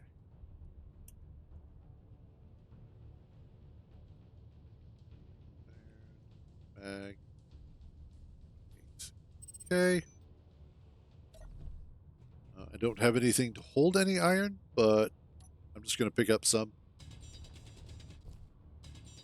because I need it. That's really what it is.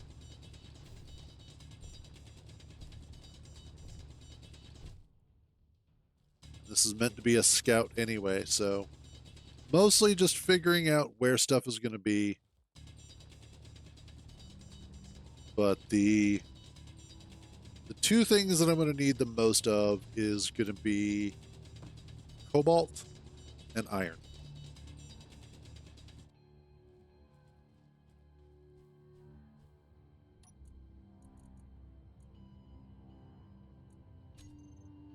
Really? There we go. Oh yeah, there we go. That's really going to help store a lot of stuff. Screw that. Okay, let's see if we can find some cobalt.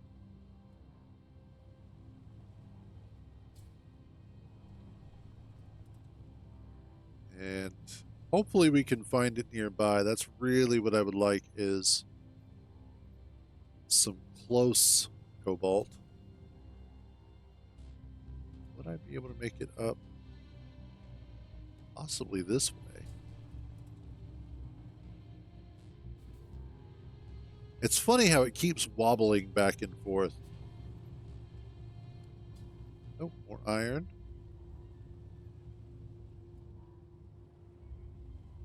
Not too worried about that.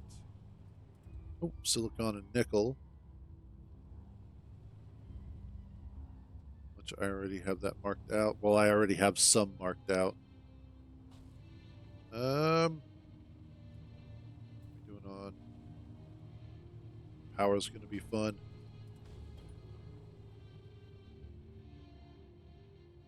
All right, there we go. Made it.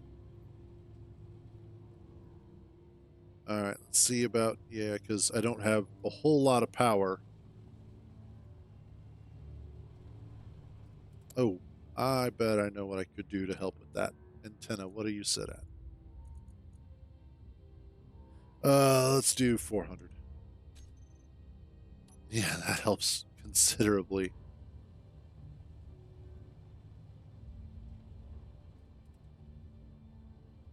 So what I will probably do in order to adjust this, as well as add the additional 2 wheels that I want to add to the back. Oh, I did?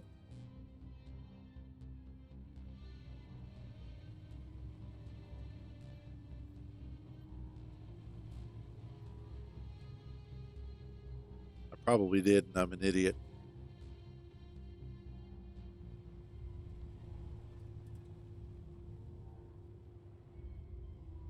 Um,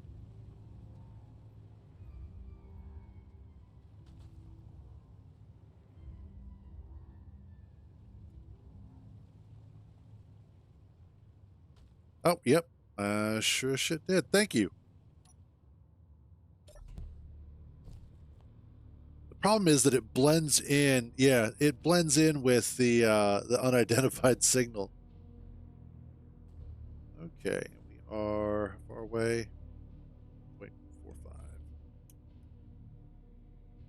Alt 1.45. Okay, awesome.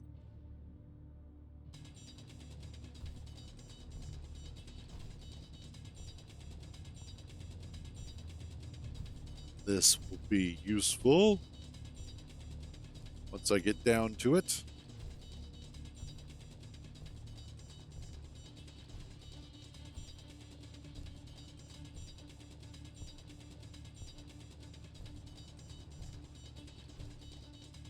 And come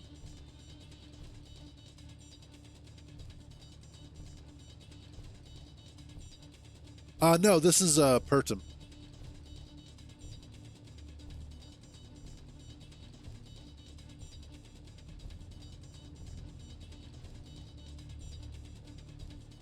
Hey, Cobalt.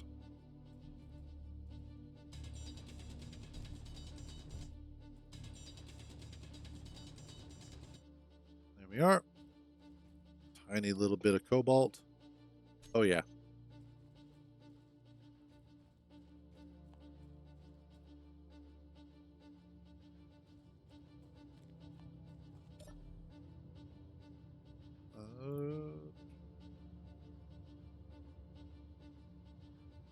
Is Oh, Blue Origin's one. Yeah, that's funny. Everybody's been so focused on Musk and Tesla and SpaceX. Nobody's been paying attention to the other space agencies. So I didn't even remember about Blue Origin being a thing. I think they get mentioned maybe once or twice. Let's get a little more friction here. Well, that's good. Again, more competition in those sorts of areas is never a bad thing.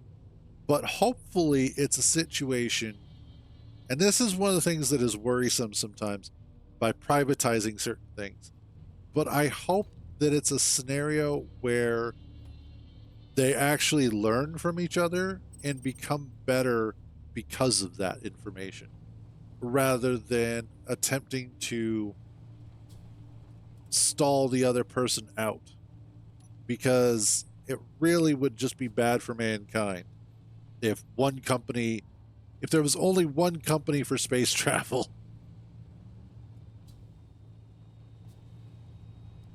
Yeah, this, oh.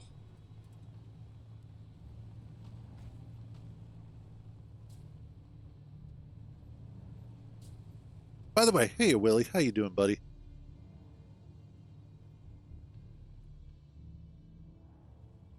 And let's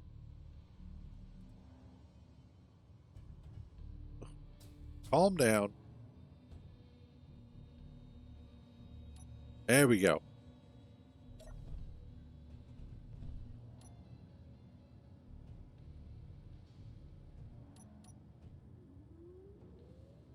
And likewise, Happy New Year to you as well.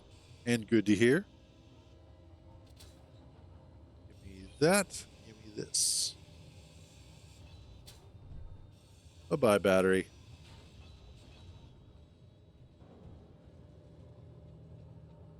All right, what we're going to do is take you out.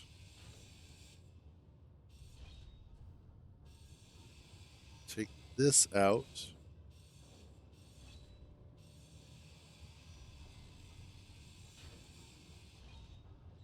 And that. These are getting removed. And then, how do I want to do this?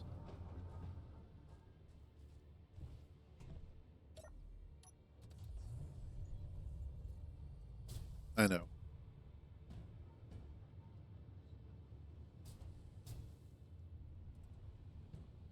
Jesus.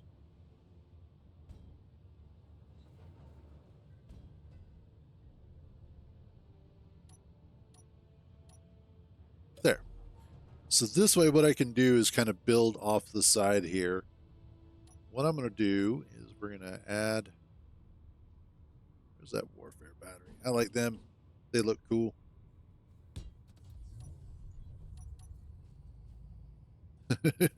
All right, I might want to move this forward just a little bit.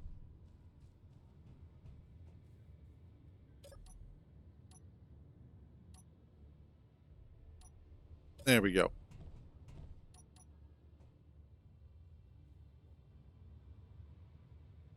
And then I should be able to go ahead and drop. There. Yeah, I'll pop a couple of these on there. And then I should. There we go.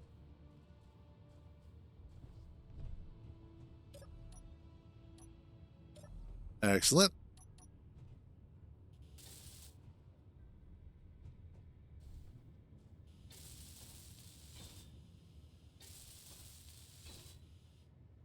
Okay. Did I grab that yet? No, not yet. Awesome.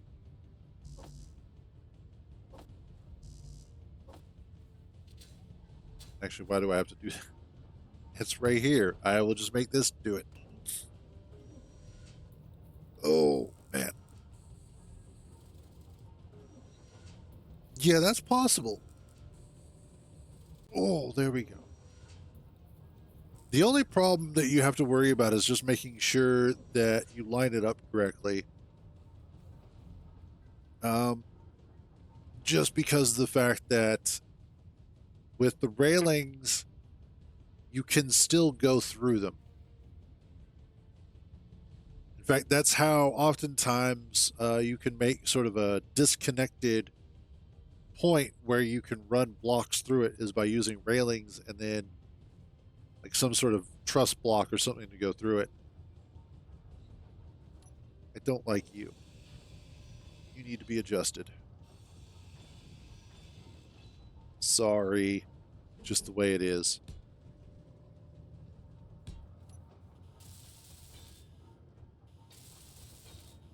There. That makes me feel a little bit better. Let's get our wheels done.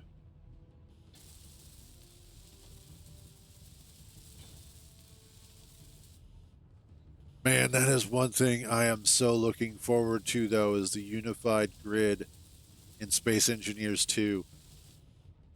Like all the things that we're going to be. Oh, God. All of the buildings that you can do, all the new building styles. Like doing those sorts of. Um, so there was a playthrough that I did, which was a giant base. It was a giant. It was like a 2 kilometer tunnel that had a base on one end. But I had created an underground sort of mechanic station so that you could get up underneath of vehicles and work on them. And the way that it worked is that I had 3 sets of um, gratings in place. Let's see if I can pull them up. The catwalks, that's what it was, which I can't make right now. Um,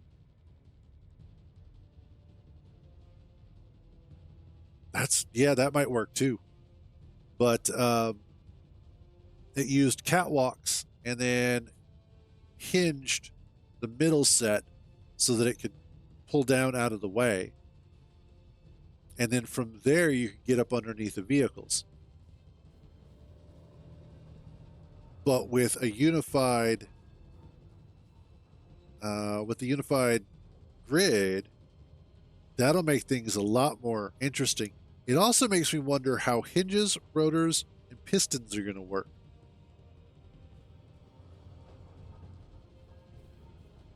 And especially, if you can do small piston or small rotors with large blocks, I'm going to be so happy with that one. Like, you cannot imagine how much I wanted an actual proper tiny hinge for larger blocks.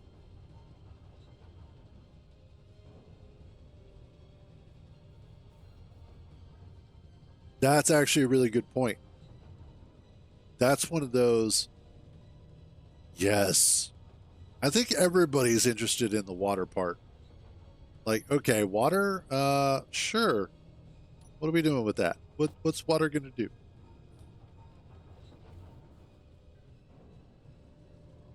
Make the stuff.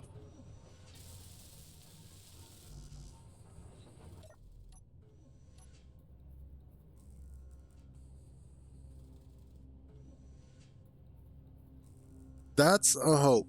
Like, there are so many things that are going to be coming from their updates that I'm really, really looking forward to it.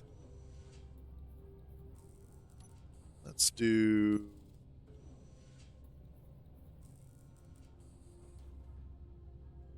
this.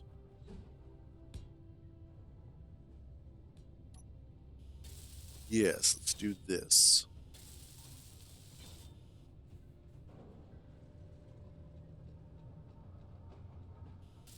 Also,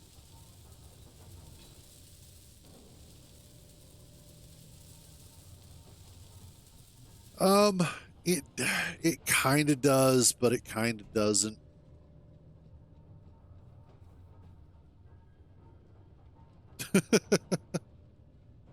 I don't know. I think there is a point where you can actually sort of over engineer space engineers. So it's one of those, wait and see. Because I think one of the niceties of space engineers is that there is a level of simplicity that it has that is, yes, it's easy to get into, and yes, it's easy to learn everything. But because of that, it allows for complexity of simple systems. And sometimes it's real easy to go, well, I want to make it more and more complicated. I want it to do this. I want it to do that. And then eventually you reach a point where it is so complicated that most people aren't going to get into it. And then you actually start losing players. Well, for those of us who've been playing for thousands of hours, yes. But for the average person, they're not necessarily going to want over engineering.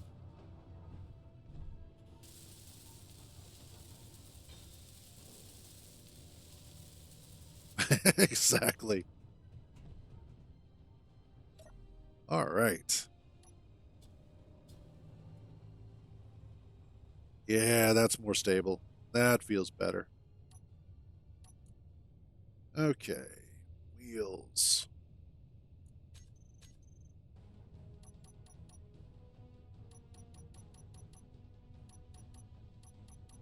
Get that all set. Those are good.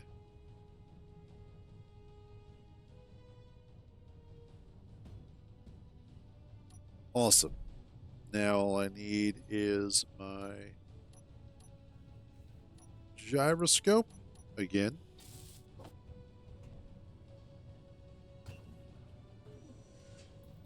That's part of the reason why I think Space Engineers has lasted as long as it has, is because of the fact that it is an easier game to get into compared to some of the others that are out there. But it also is sort of a gateway drug, if you will, as that it also allows for people to get a certain level of experience with these sorts of building games and then try or build up the competence to try the other ones that are out there, which is a good thing. Because then at that point, it only helps to better expand the types of games, the types of mods that are out there for us that make it more interesting.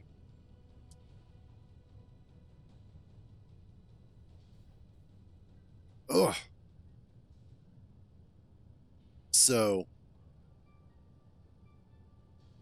keeping people engaged and interested is always a plus. All right. I do, because that's the next thing I need is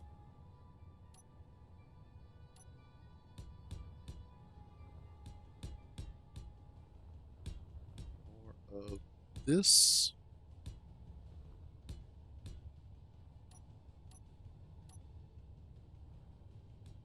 Awesome.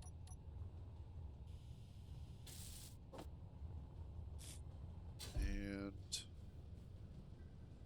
boop. That's got to build everything. I will be right back. Actually, I'm going to take a quick AFK. I'm going to go grab a snack as well.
There we go.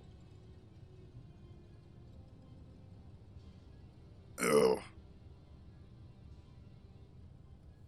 Okay, good. It's a little bit chilly here today. Actually, let's see. What is our temperature? 36. Just a little bit above freezing.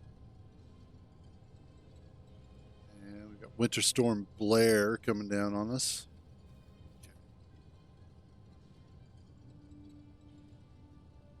May have some winter-like weather coming up behind it. Awesome. Okay. So now that my scout should be a little bit more stable and have more battery power, the next thing I want to do, and actually what I could do, let's drop that. And this. I don't have a connector yet. What do I need for a connector?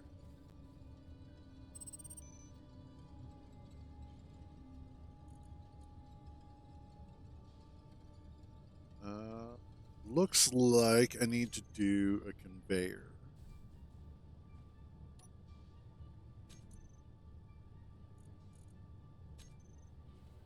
Okay.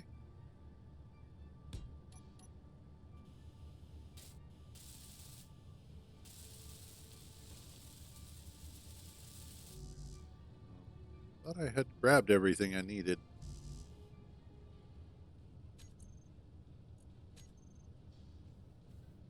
Apparently not. Okay. But let's keep going here. Get this done.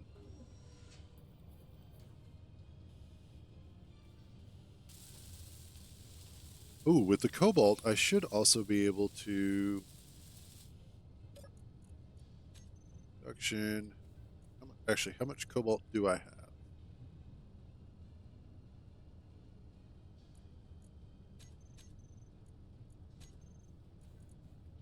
I should be able to. Oh yeah, easily. Give me the new tools.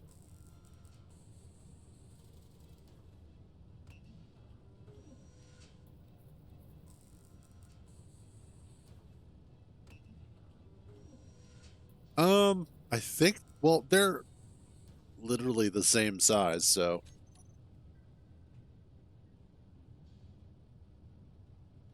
But I can understand where you're coming from. Oh, that's what I didn't do. Yeah. Forgot to finish my turbine.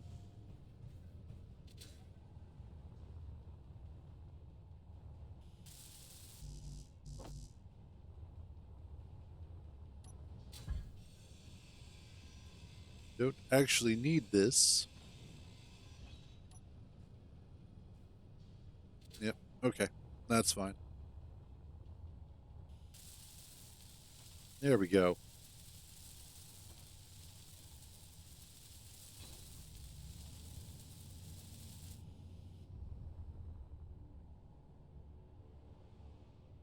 Yeah, I think they look about the same, really. I like it just because of the fact that it is something a little bit different. I kind of wish that they did have a. Yeah, they are the same grid size. I kind of wish that they had a stackable version, though. I do like that from the.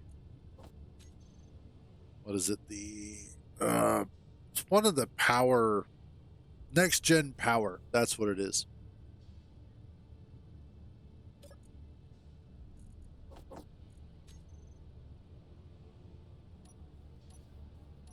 Okay.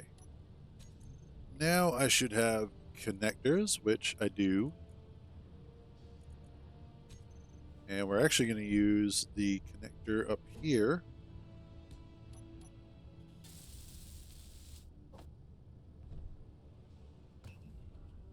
And this is going to serve as our method of connecting to the base to recharge, as well as a little bit of storage. It's not a lot, but it'll suffice. Yeah, there's just over 1,000 liters worth of storage, which you can get quite a bit in there.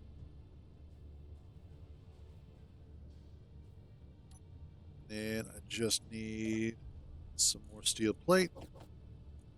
Oh yeah, and to grab my tools. All right, you, and then you.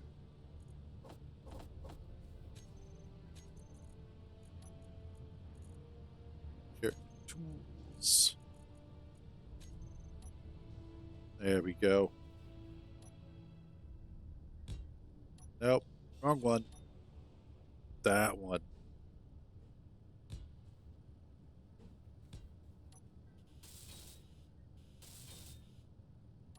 And then finally we do that. There she is. Our scout. Let's also run interior light.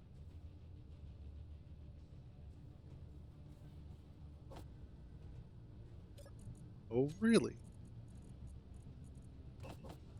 Nope, you're going to make it. You're going to make it, and it's going to be awesome.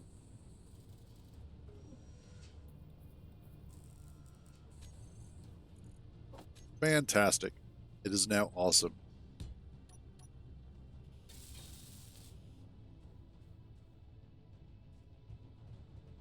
Let's see. Is there. Oh, I know what I can do.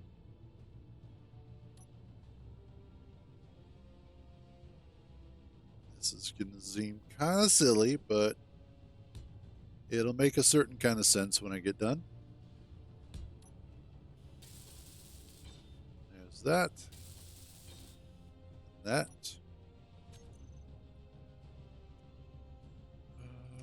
What do I need for.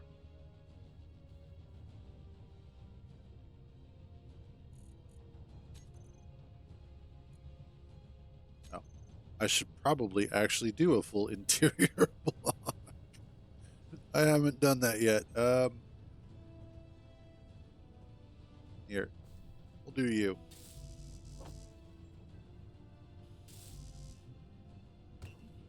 Make that.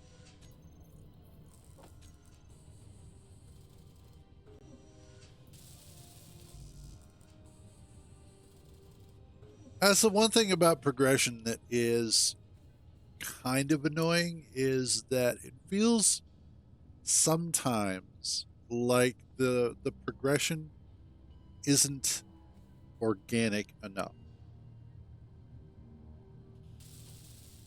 Like the fact that certain things have to be built after interior blocks. Well, how often do most people really use interior blocks?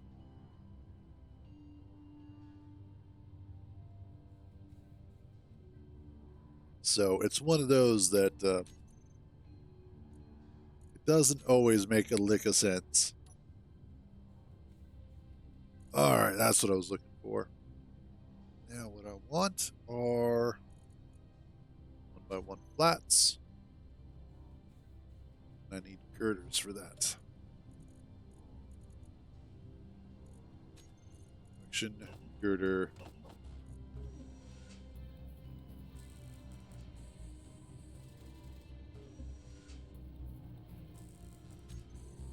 And there.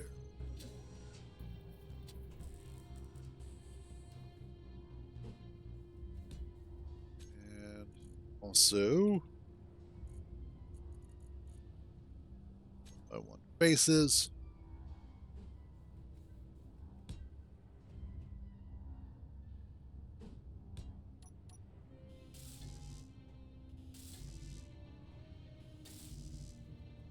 We will grab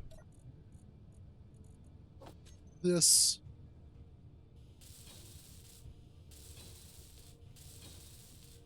And there we go.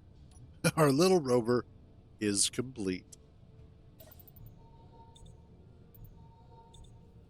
And mostly those pieces are just to make it look nice. That's it. because there's no reason for them, but it looks cool. It's nice having like a little windshield there.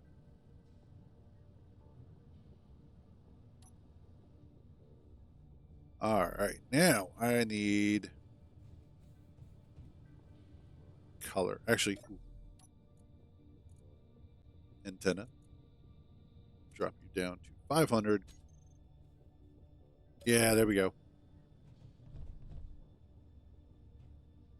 All right, now let's color you something that'll kind of stand out. Let's do yellow and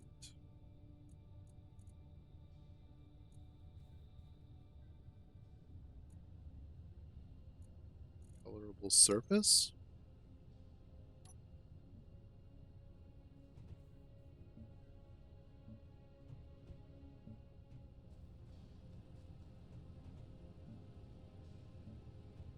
I don't know. How do I? Actually, yeah, I do like that. Never mind. I wasn't sure how I was going to feel about it, but no, I like that. That'll help. Yeah, that'll help it stand out. So that way, especially at night, I'll be able to see it. During the day, it's not as important. All right. So step number 2.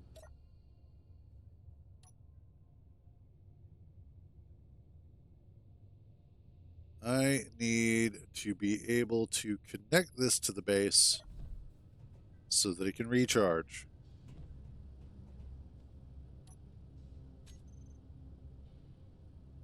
So we're going to take a hinge. We're going to switch back to that one. Yeah, that one.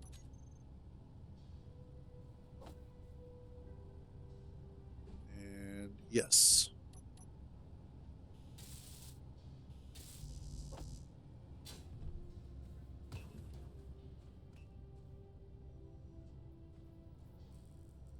Yeah, that should work. Then I can do conveyor, and then I can do the inset connector block.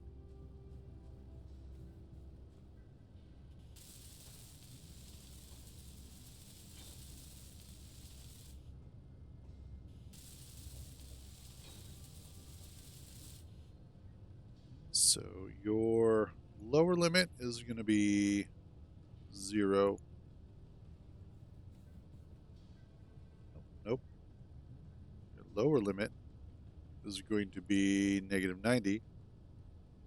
Your upper limit will be 0. Nope, wrong way. This way.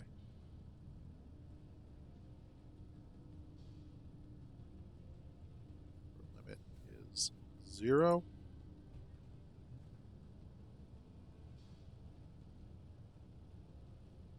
There we are.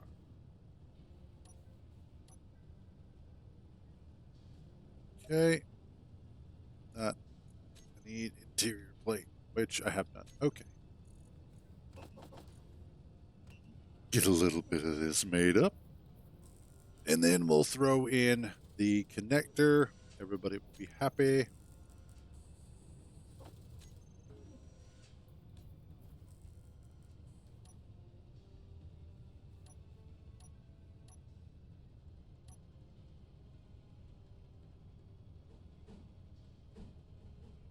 There we are.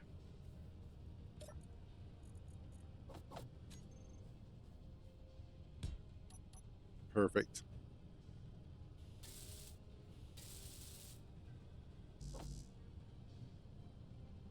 Give me my construction components.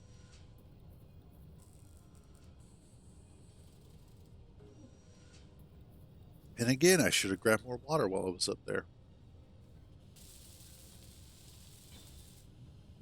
There we go. And then finally,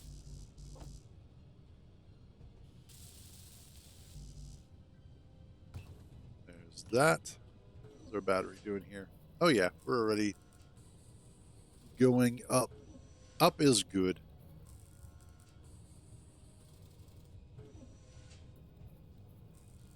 Man, so yesterday, my mom went ahead and made a couple of dishes. The first was her famous bean dish, which is like four different types of beans: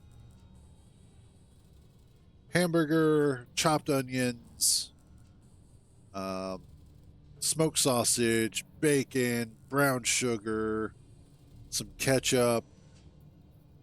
You know, a lot of stuff goes into it. And then we put it in the slow cooker and then let it cook for a while. And it's absolutely delicious. And then she also made chili, which was also really good. And the reason why is because we have the storm threat coming our direction, which is major winter storm, and the place that I live in does not handle winter weather very well. Our power grid is fragile, and so should things go absolutely horribly sideways and we lose power, we at least have something that's easy to warm up on a grill and is scrumptious. So that was her mentality behind it, and it really is so good. Let's throw this in there. But all of yesterday, while I am sitting there, switch lock, where?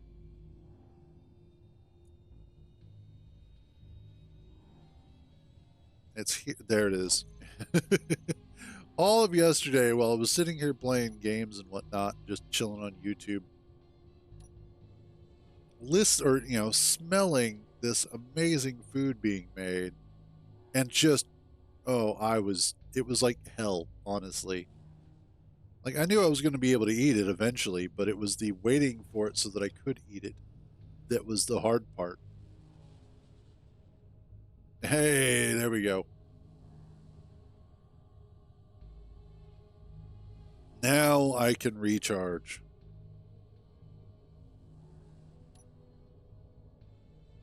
Wow, that really throws out a good light. Ludlight.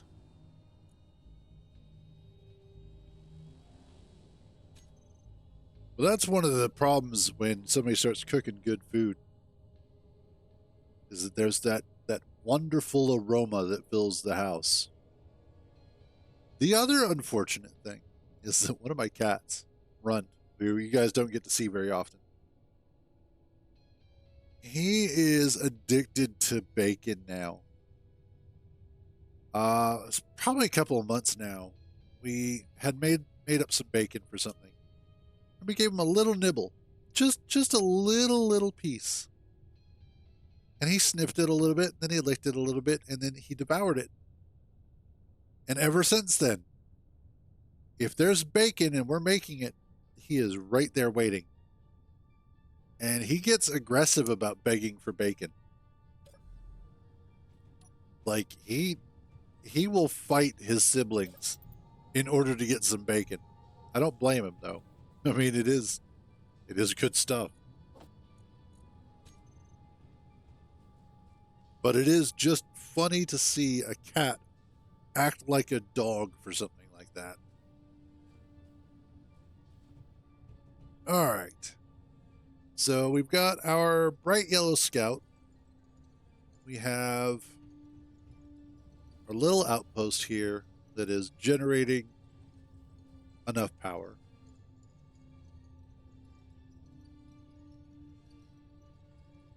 What do we need next? Now, again, as I mentioned, this is going to be a mostly ground-based playthrough. So the vehicles that we produce are all going to be wheeled vehicles. The drilling that we do is either going to be by hand or with a drill attached to a wheeled vehicle. I want to keep this sort of as grounded as possible because, as I mentioned again previously, once you get flying ships, the game gets easier and easier. I'm not against flying ships. I've made quite a few. And I absolutely enjoy them. And I have some ideas for ships that I would like to make. But I think at the end of the day, it'll be interesting and it will be fun to make as many ground vehicles as possible and make them as operational as possible, make them viable.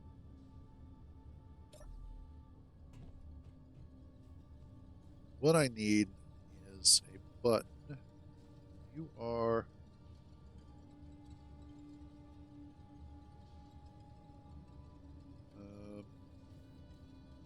base to scout connector.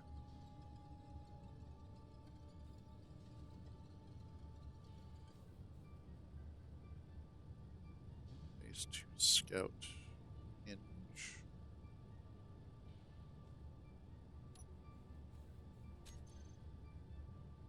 I need. Yes.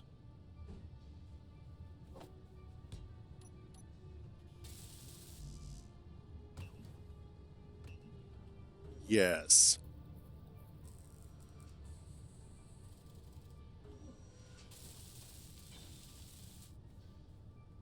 Now, one of the things that I had done a while back, and this is thanks to another streamer named Growlcore, um,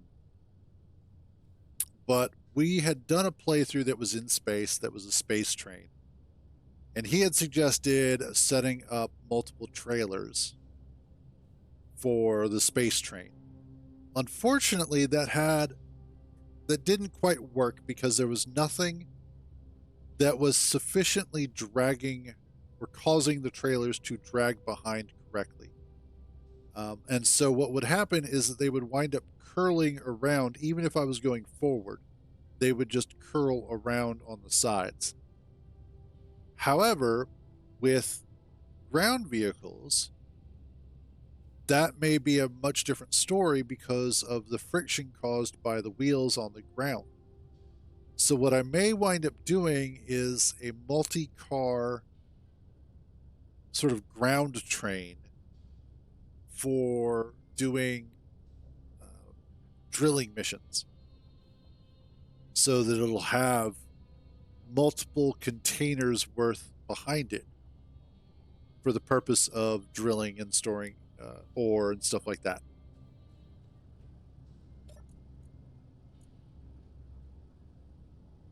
I need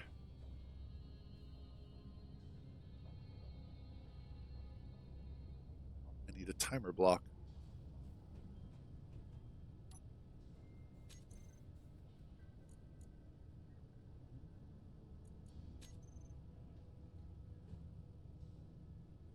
Yes.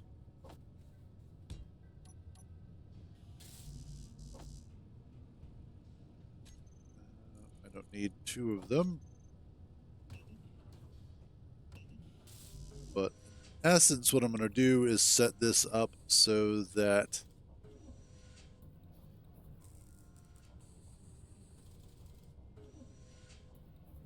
it switches that and turns this on.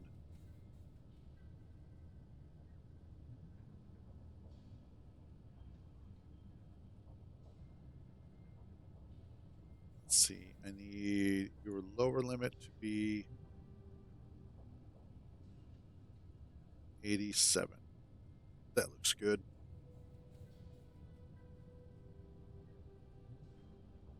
And we'll set your velocity to be just. Yeah, that ought to be good.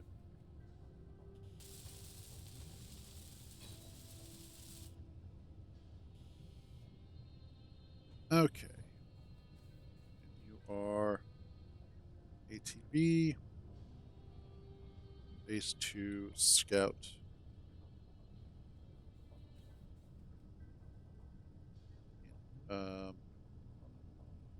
Connection. Okay. ATB. Set up actions. You are going to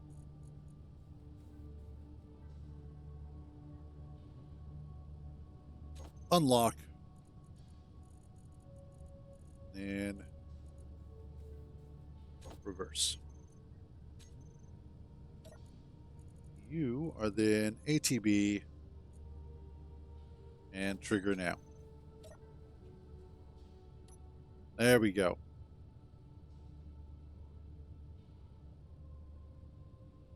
And let's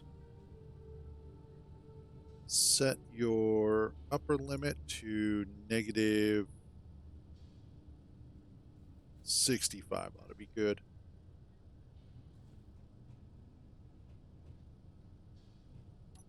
And then what I can do is throw a button on here on the side. Yep, there we go.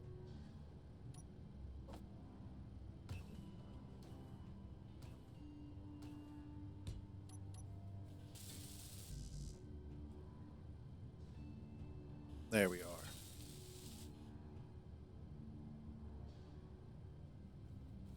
Yeah.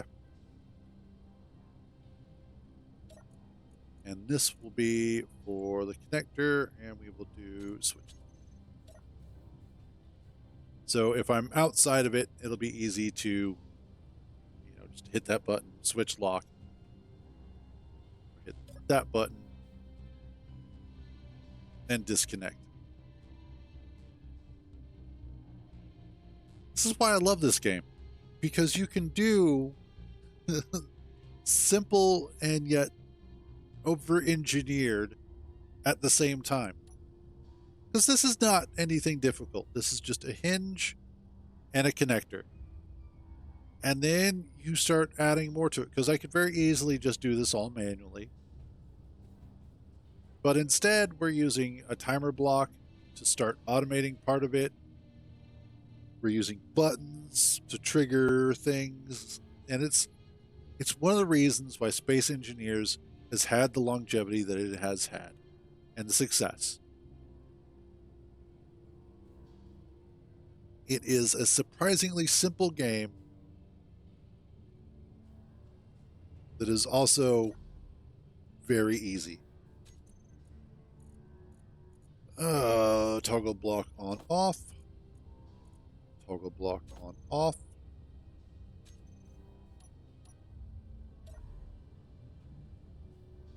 Make sure we can turn those off so that when we have stuff like that, I don't have to worry too much about it. Want to make sure that they don't see me here.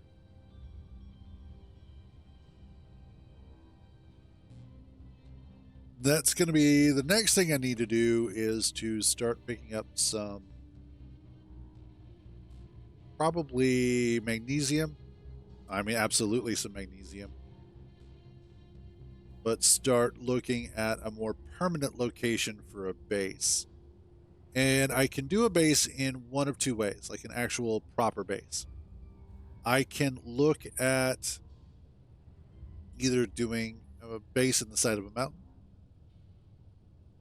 or I can go ahead and put my balls on the table and basically just put one out in the open. Just make a base out in the middle of, the the landscape, and start doing that. If I decide to do that, I will probably go ahead and do it near the iron and magnesium. In fact, that's probably not a bad idea, because it's also close to cobalt, and I know that there's nickel and silicon near to that as well. And because that would be close to magnesium as well as iron, that'll make it easier to then rearm the base. I think I'll wind up doing that. I thought about that, And it's not a bad idea, but the problem with a mobile base is once you have it built, what else do you do after that? Like what more is there after that point? Okay, you have your mobile base, you have your refinery, you have your assembler, you have your medical room, and that's basically it. That's all you need, and then some turrets on it. So building a more robust base gives us a little bit more room to work with, and gives us, because the other thing is that, as I mentioned previously, that I wanted to make um, rockets, like actual launchable rockets to go up to space.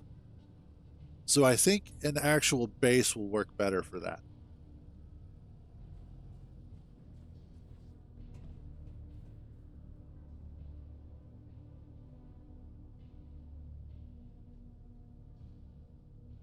True. We'll have to see. I think for now, at least a primary base is going to be a better idea for the long term.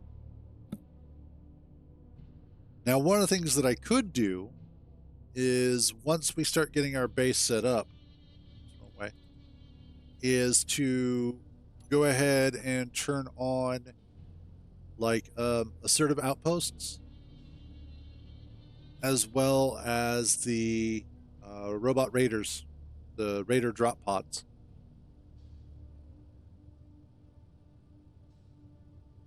So that way we can sort of increase the amount of anxiety that I have to deal with as I'm building.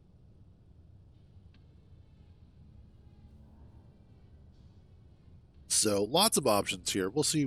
We'll see which direction we wind up going in. But for now, let's see.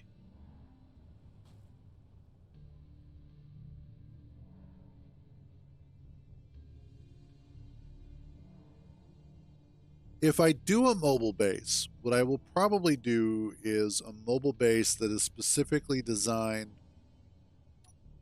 just for drilling and hauling.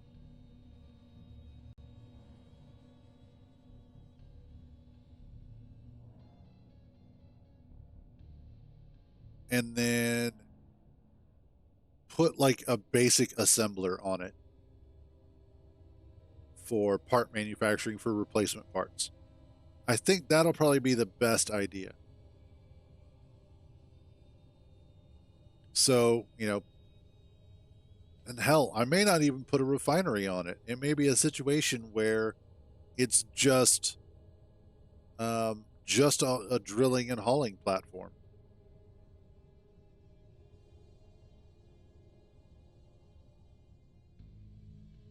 Yeah, we'll have to see. Got some ideas that I can do with that.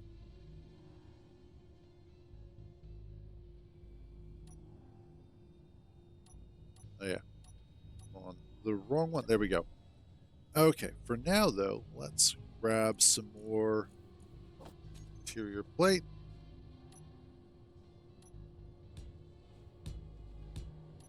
We are.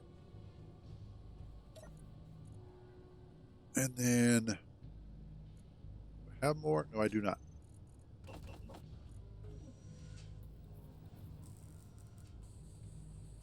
I want to try something. I just want to cry. Let's see.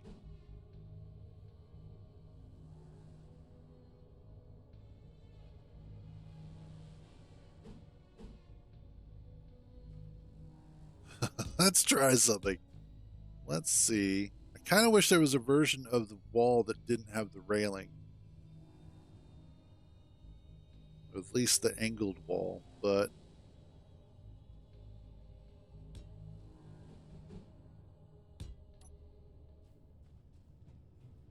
well, that might work.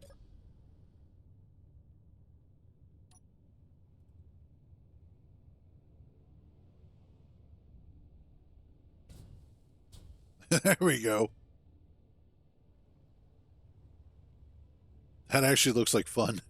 not not even gonna lie there. That one actually looks like it's kind of cool.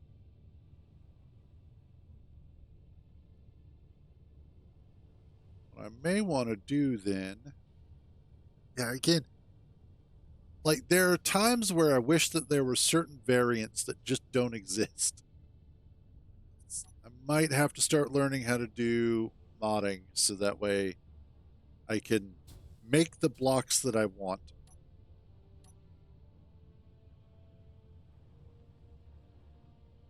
All right.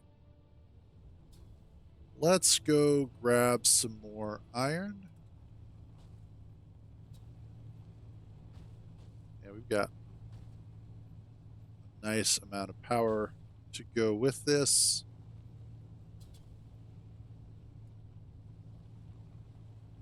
Because that was one thing that was a little bit of a problem, was just, do I have enough power? The short answer was barely. The long answer was no. Okay.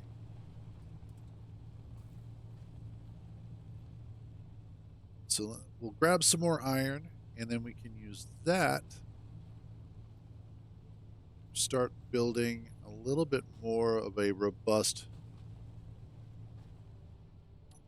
Is there anything in that one? Or was that just a rock? I think that was just a rock.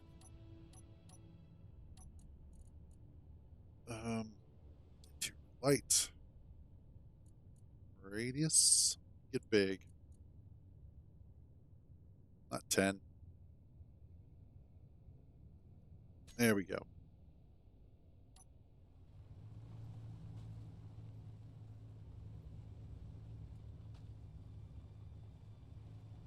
That's going to be...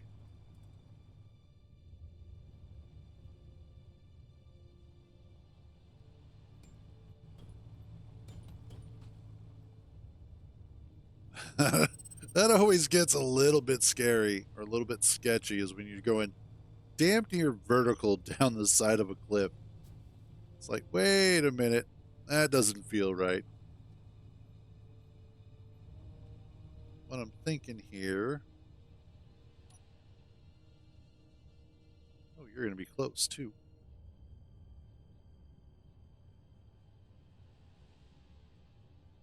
Yes, that'll be nice. Although it never really bothered me that much. Like it was always a little bit weird, but it was one of those that I was willing to overlook. Yeah, I meant what you knew. But it's one of those that it's just, Inventory full. it's not the worst bug in the world. So again, it never really bothered me too much.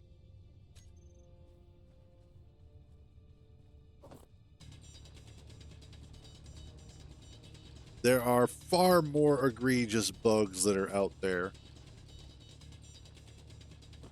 like phantom forces. Like, I really, really hope that they do away with phantom forces.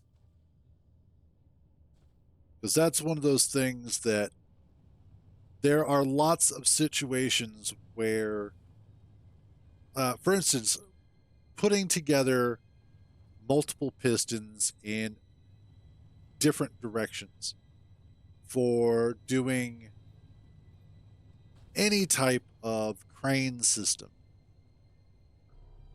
with multiple axes of movement in regular space engineers is damn near impossible.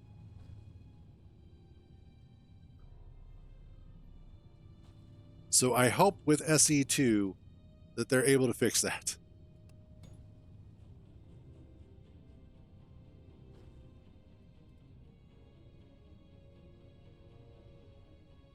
There you go.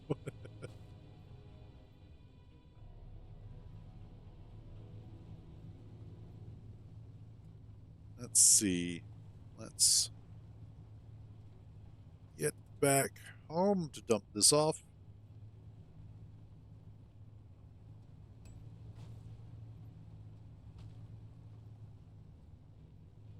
And then from there,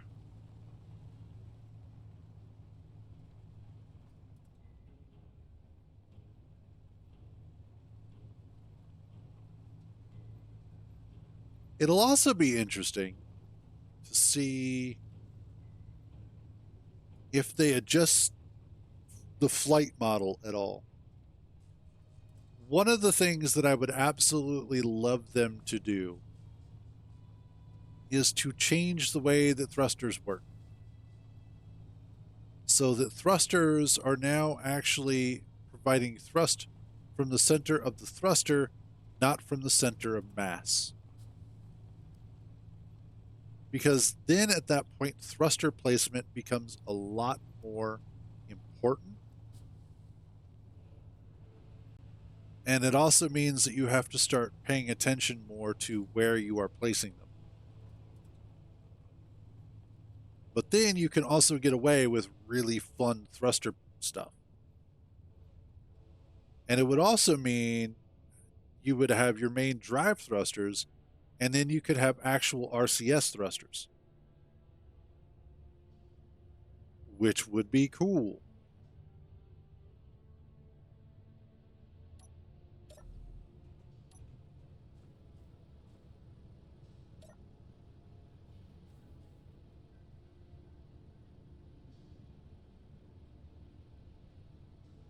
Boop. Connect.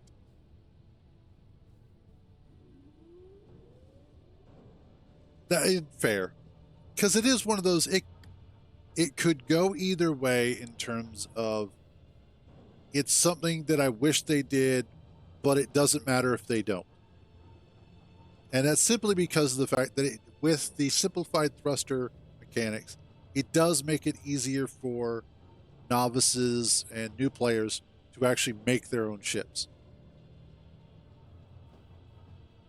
So they don't get bogged down by making sure that they have thrusters in the exact correct place, that sort of thing.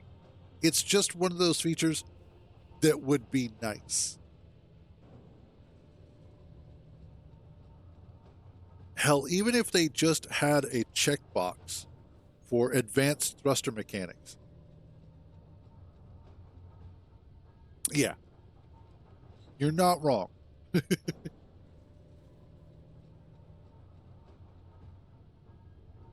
But it is,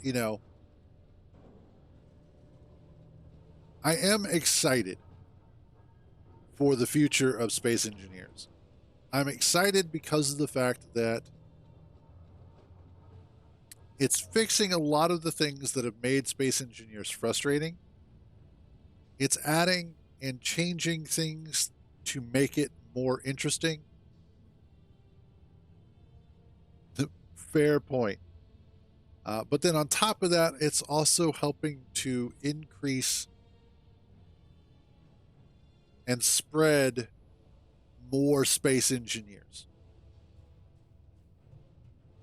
And it's one of those things that I really do hope that it garners more players into the game, that it brings more people into this type of sandbox sort of game, because of the fact that this is such a great genre. You have a lot of great minds that come to play space engineers that are from all over the place.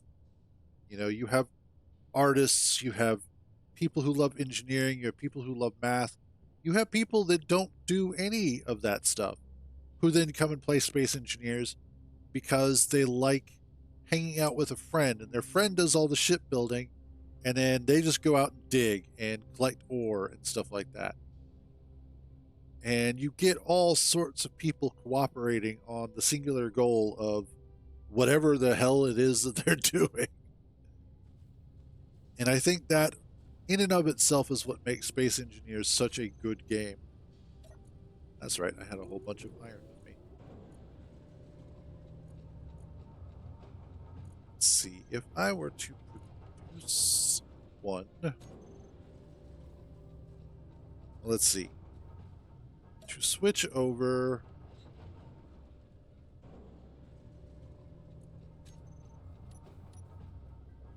let's start swapping out.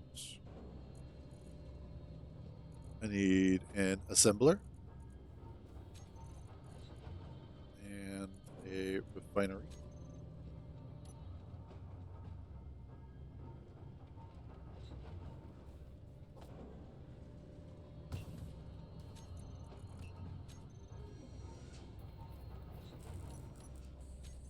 Okay. Let's see how you're looking stuff wise. I may have just enough. And then what I'll be able to do is take out my basic assembler and swap it for a full-on assembler. However,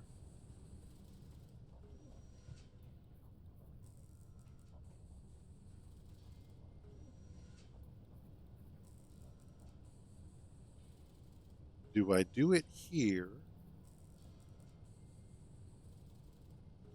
or do I take it over there?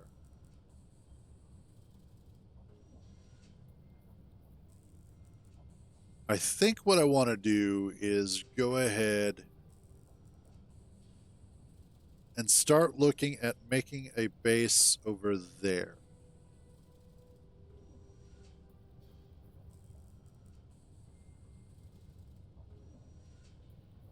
Yeah, I think that's going to wind up being what I want to do.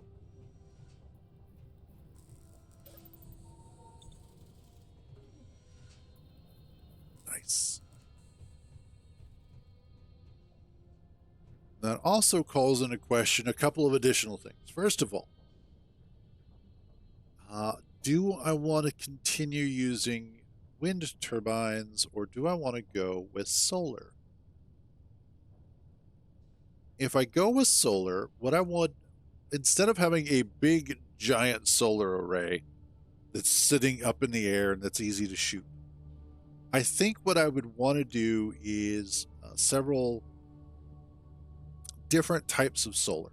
The first is that I would do a solar array that I try and line up as much as possible with the, east to west, so that they can track the rotation of the sun. But instead of a full tracking version of it, I just do it just tilts back and forth. And then have several small arrays using, I could probably use the turret controllers, custom turret controllers, and have smaller arrays that actually do track the sun properly. I think that would be fun. So that way they're cheaper, they're easier to replace. Probably not the best decision, but at the same time, it adds to the challenge factor. Because wind turbines are, they're easy to put up, they're cheap. But doing solar means that I have to rely on my batteries a little bit more. So, a little bit more of a challenge. And again, easy to replace is part of what I want to go with. So, small solar arrays, small solar towers, probably the better decision that I could go with, and just something interesting. Because that's the other part of it. If I was doing this for myself, like if I was not playing on stream, then yeah, solar towers or wind turbines all day long. Who cares? But for the sake of content, for the sake of doing something interesting, so let's grab this, and I can fit all of that in there. Awesome. Okay. grab some steel plate and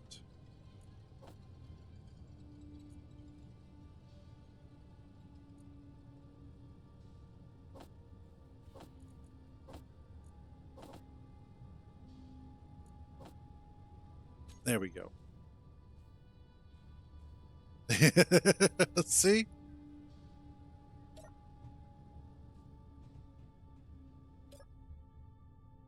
Because, like, my personal playthrough is vastly different than what I would typically do on stream.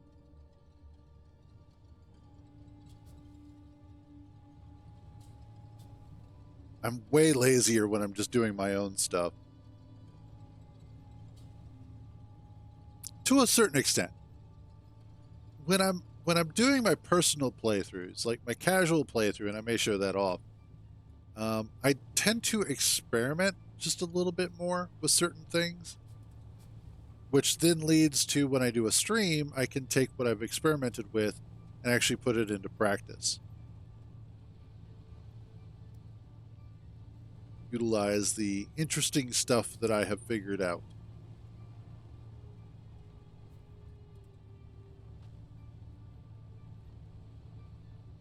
All right.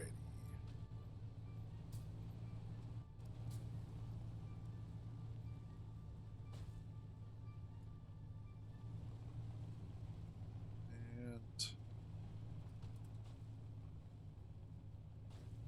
just got to watch out for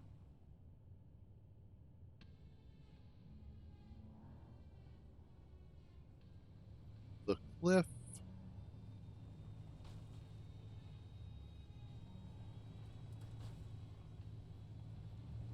Actually, the safest way to go down here is to actually go past where the cobalt is. If I remember correctly.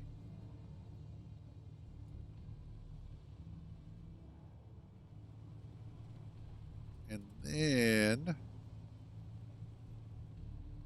it should be down around, not here, but a little bit around this way. Because now I'm probably a little bit top heavy with the connector and having stuff in it, whatnot.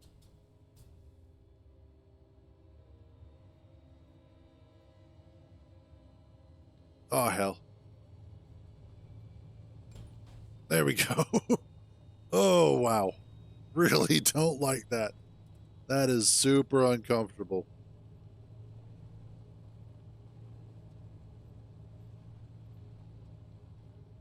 Now, there's some more iron back there. But we have plenty of iron over here.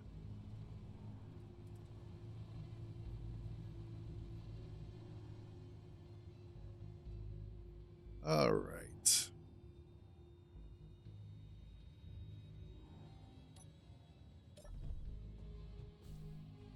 Yeah, so this spot.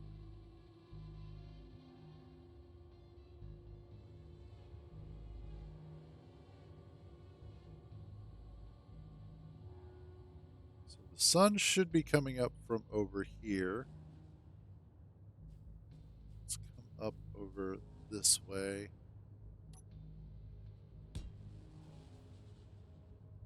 Oh, whoops. Fix that. Okay.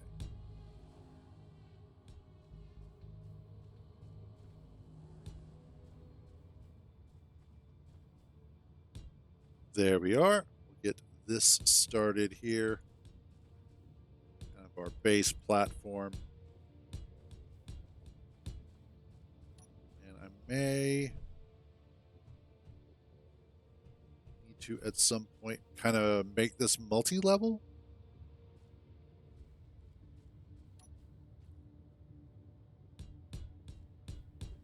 But that's okay. Yeah, that'll be good. That'll be a good start. And then let's get you placed.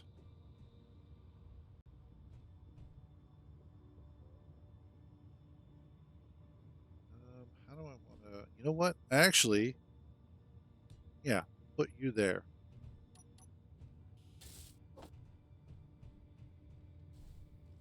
And I'm probably going to have a couple of those.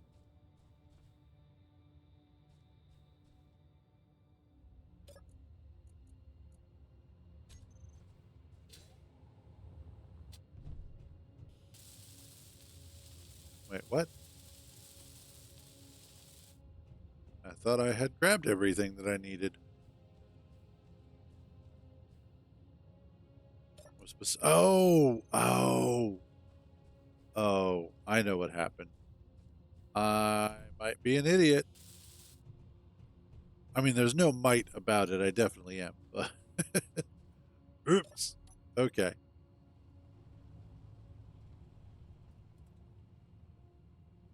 Um, I need to find an easier way to get up and down.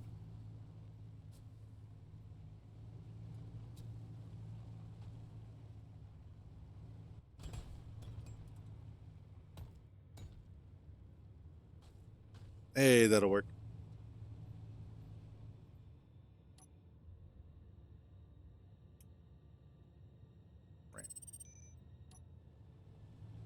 That way I know the easier way to get up and down. No blowing up my shit. It's unpowered, so we should be okay. They probably won't notice it. But that is one of the things to worry about is those ships, their locations, and where they are traveling to. Oh, oh, oh, oh, oh, oh, oh, oh. No, you did not just do that. Of course you did. Of course you would.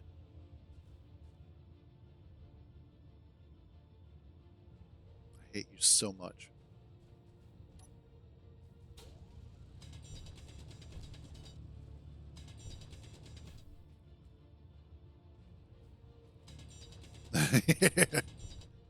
Pretty much. By the way, hey Lenovo, how you doing?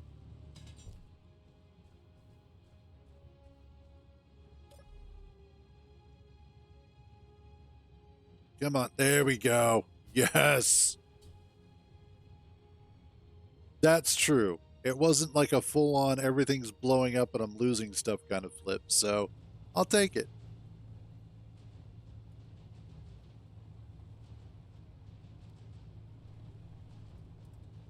What I could do as well is maybe add some blast door blocks to the sides to help in case that happens again.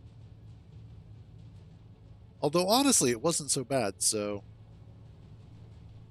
it could have been worse. All right, let's.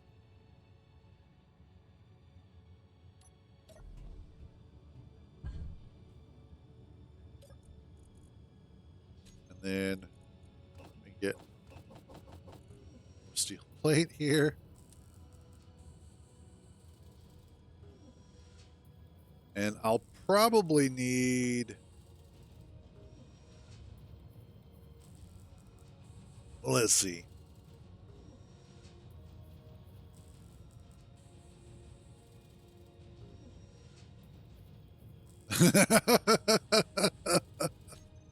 Yep, nope, totally get that one. And yes, it does feel like that sometimes.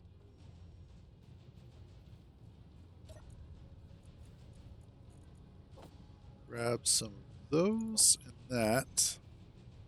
Pop this in here. What else do I have?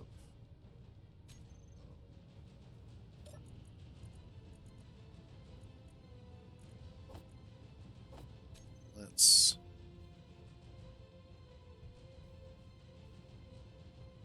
grab those.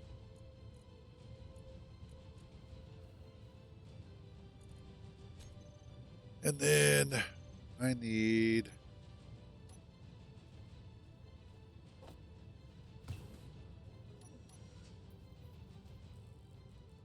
We'll see how much of this I can actually bring with me.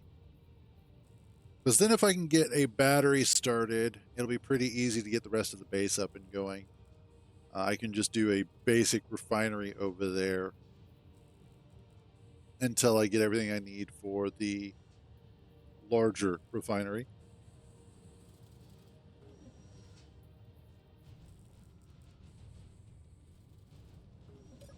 And it's the power cells that are going to be a pain. Let's get everything else done, and then we'll do the power cells.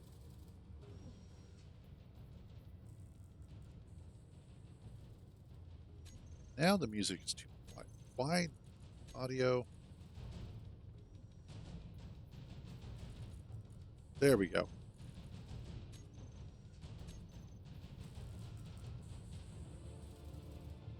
That should be better.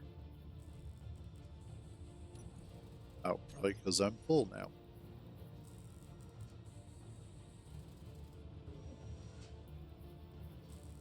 I have not played Starbase.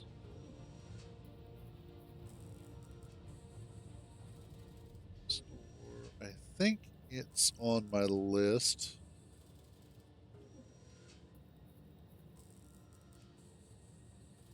Yes, it is on my wish list. Wow. Apparently, though, it's not doing so hot review wise. It is at very negative.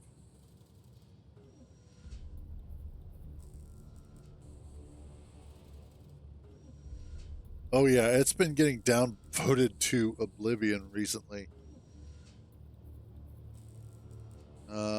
Let's see. I loved the concept of this game and followed it for a while, but I can't recommend it. I doubt it will ever reach its full potential, and the reason why it failed is very simple. People do not have enough time or energy to dedicate the amount of creative effort required to maintain this game. Wow, okay.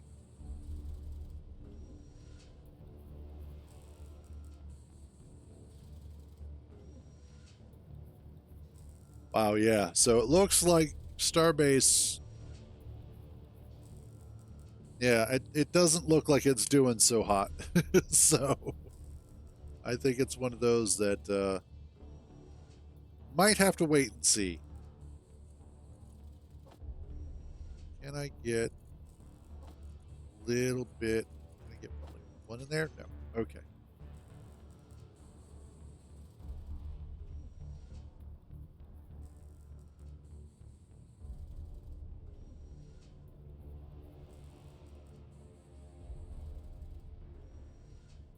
Gotcha. And that's fair. There are quite a few games that started out poorly and definitely pulled themselves around. Honestly, No Man's Sky is a great example of that. It started out and, people liked it. There were some people who really liked it, and it did have those who were like, no, it's a really good game. You should try it out. But it was over time that it got better. So I totally understand how a game can start out mostly negative and then build its way slowly towards being a more positive experience. Yes, I hear you.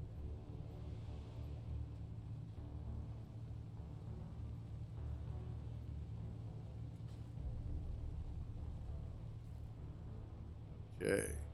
Where's my ramp? Over here. Cool.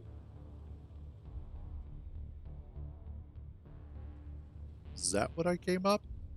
That is practically a sheer cliff.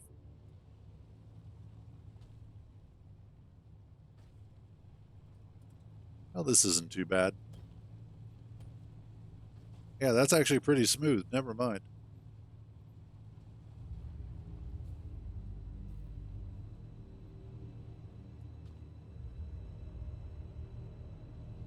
And that's fair too. Like, we all like what we like. It really, you know, I'm one of those right now. I am waffling so hard on like Path of Exile 2. Sometimes I really enjoy it, sometimes I don't. So I totally get it.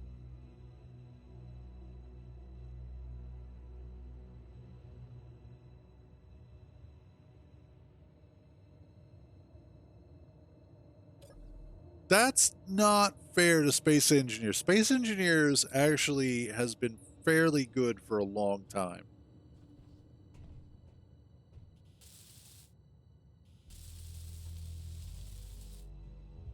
Let's also do our battery, which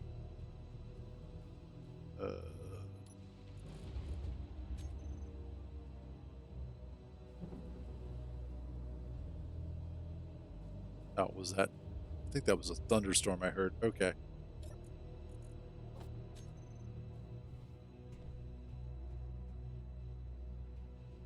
Where would I put a battery that makes sense?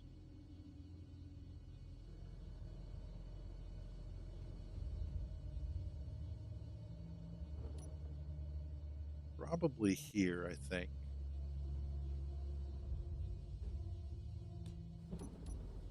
Yeah, I can do a battery there.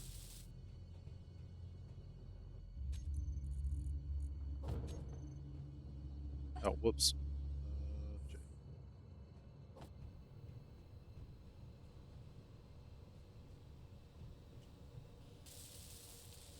All right, we get this done.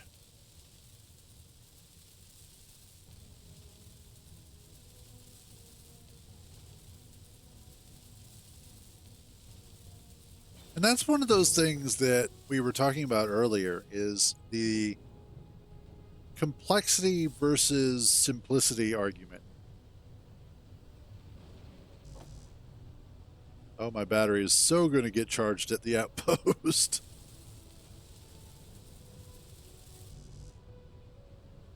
And a lot of that just comes down to how deep is a game and how complex are the systems when they are actually utilized. Because you can have an incredibly simple game. I'm pretty sure. Oh no, I turned lightning damage off or habit off, so we should be fine. Nice.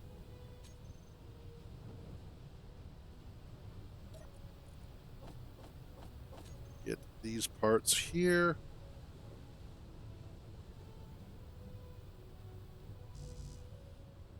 All right.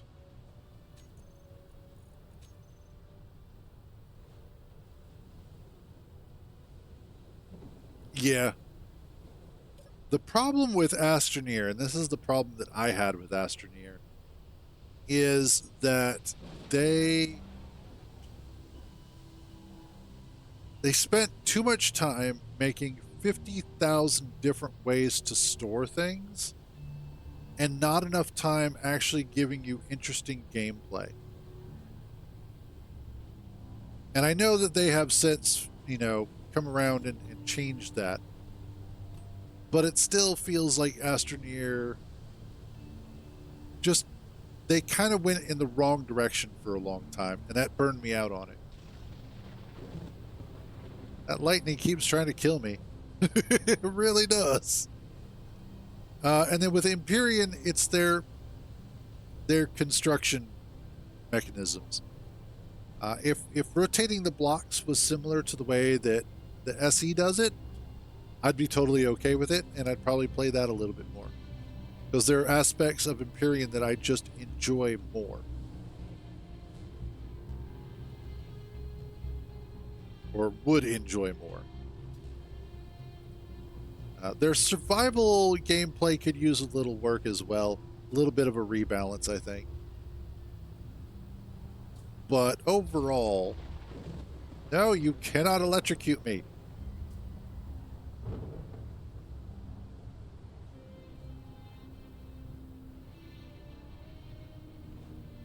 That's the scary part. There really are. Thor is always angry with me. He's really Thor about something.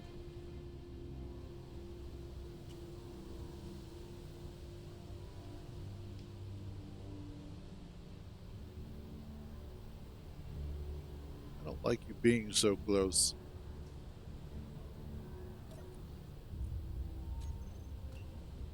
Alright, I think I have that stuff back at the base, but we'll find out. Okay, good, he's going away. Shoo, go away.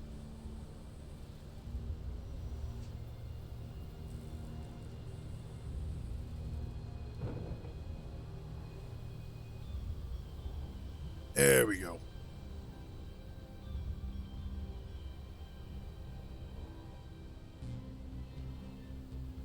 And that's fair.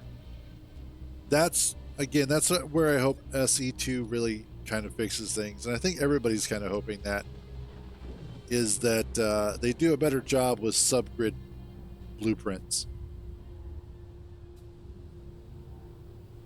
because if they manage to fix that and make it easier for blueprints to handle subgrids, that's it. Like that's SE2 basically winning everything at that point.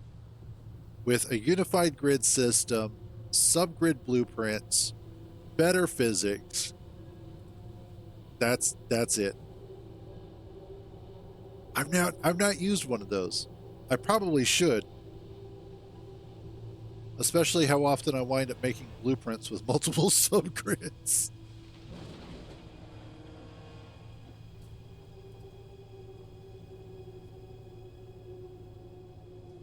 Oh, nice.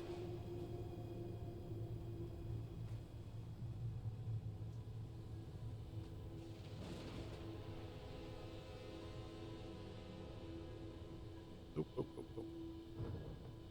Let's come down here. Wow, really?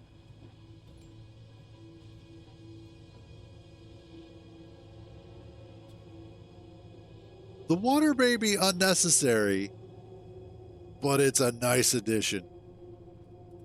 And as previously mentioned, if they can utilize fluid dynamics for making a better air simulation,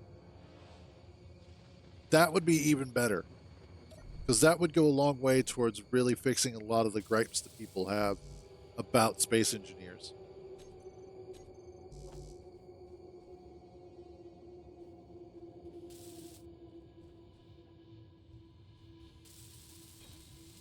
All right, there goes our battery. Awesome.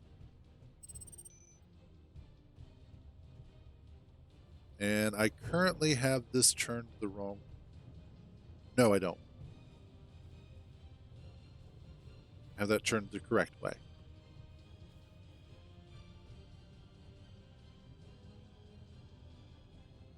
And truthfully, most of the bugs of space engineers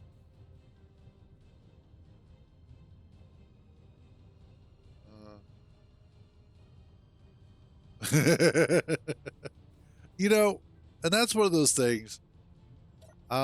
Fortunately, the game is not made by Bethesda, is really what we can say. All right, the next thing that I need is let's grab some more iron, I think. Yeah, we'll grab some more iron. We'll take that back.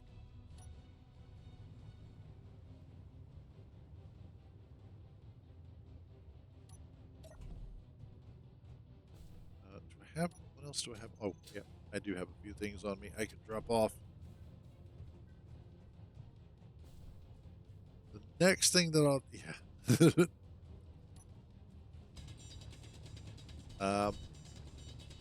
Grab iron and take that back.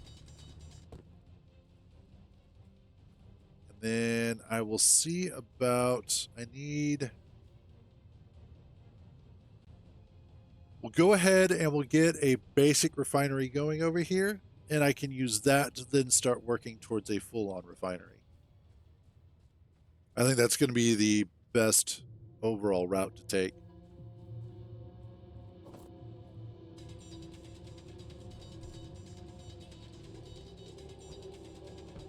Let's just, there we go.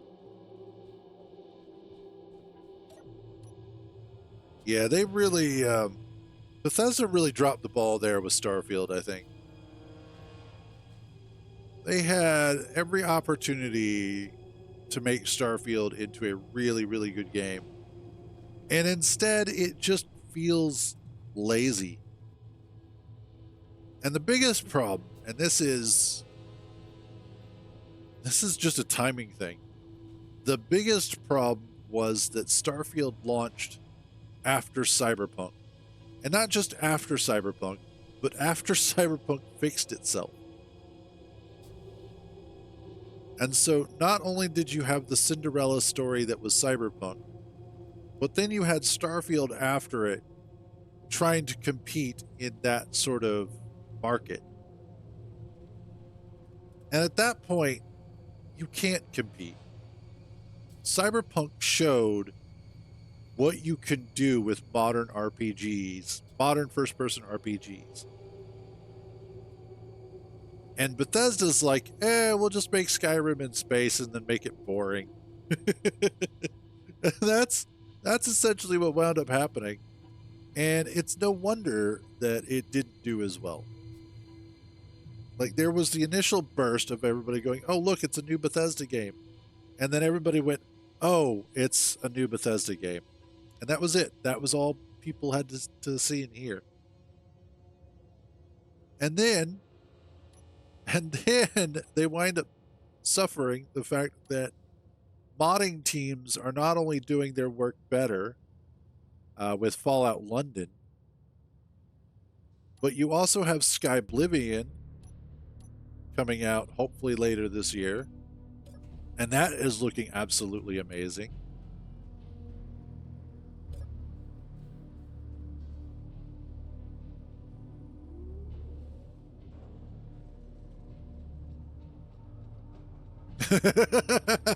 That is true.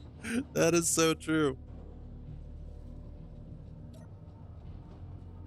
And a lot of people are also putting their hopes into Star Citizen, and they really, really need to temper those hopes. The original idea of Star Citizen on paper was amazing. That game, the one that everybody backed, the one that everybody was interested in, was going to be an amazing game. The game that actually is being produced is going to be good, but it's not going to be that game. And a lot of it comes down to the fact that they just mismanaged everything. Terribly, terribly so. One of the things that I have learned over the years, Chris Roberts loves to rub shoulders with celebrities. That's his jam. And what he does is he promises you the universe so that he can go play with his celebrity friends. And that's all he does.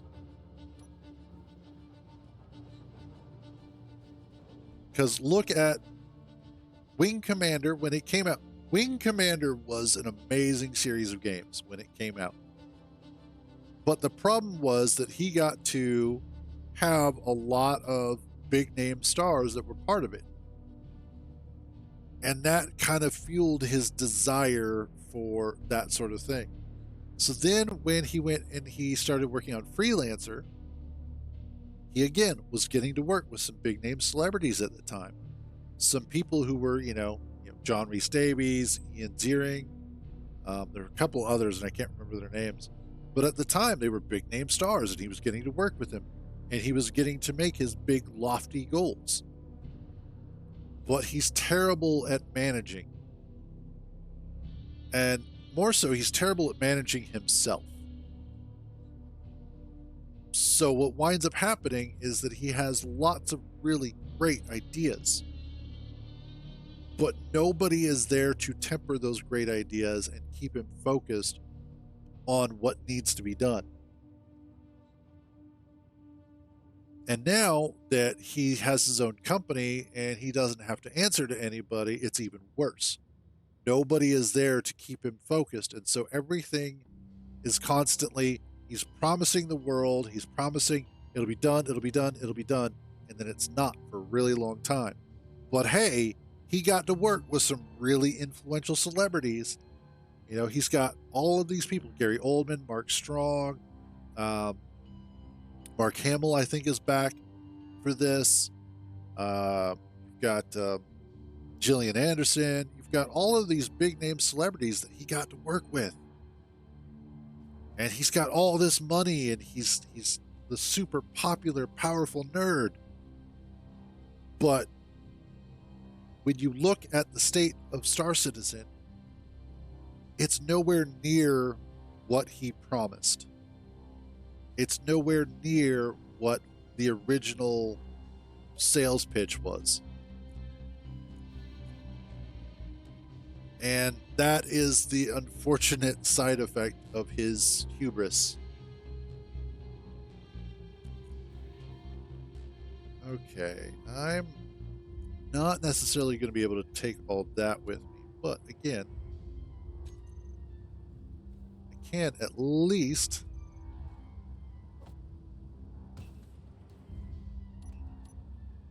and to its credit, over the past few years, more and more of the promised features, or at least the concepts, have been trickling into Star Citizen.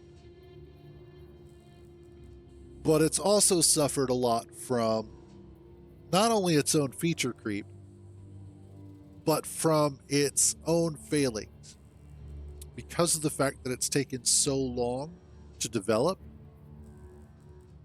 they are now running into problems from previous work that has been done. Their flight model is atrocious.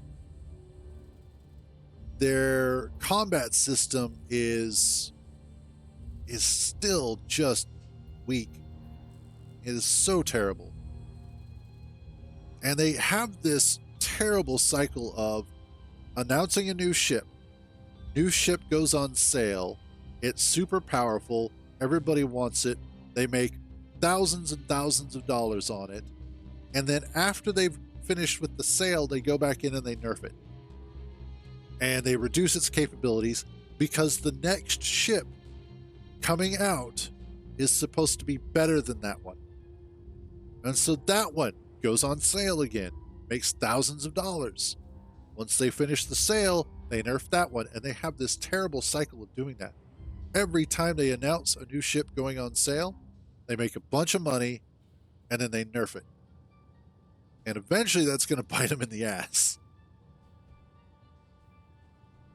I wouldn't necessarily call it a scam, and I wouldn't call it pay to win. The only reason why I don't consider it a scam per se is because they are still delivering the initial concept, and they are still delivering a product. It's a digital product, but they're still delivering it.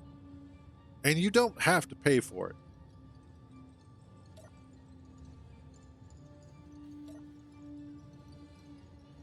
But I think the other thing, and why it's not pay to win, is because the more expensive ships, the larger, more expensive ships, aren't necessarily viable for single player compared to the smaller ships.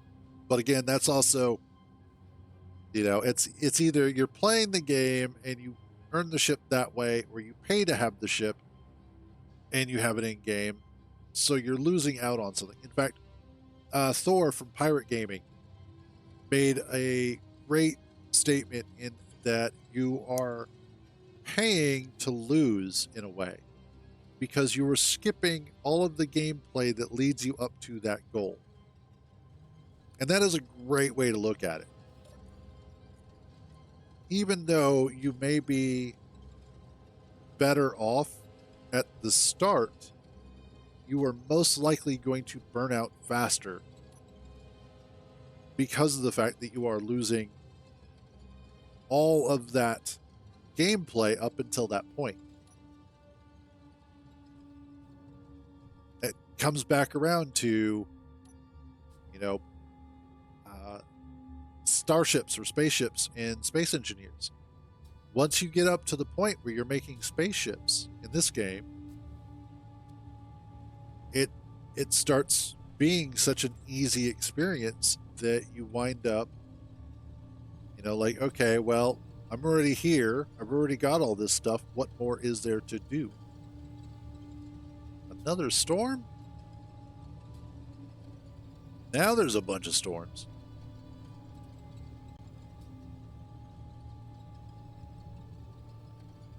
You know, that game, Icarus, one of the reasons why it was.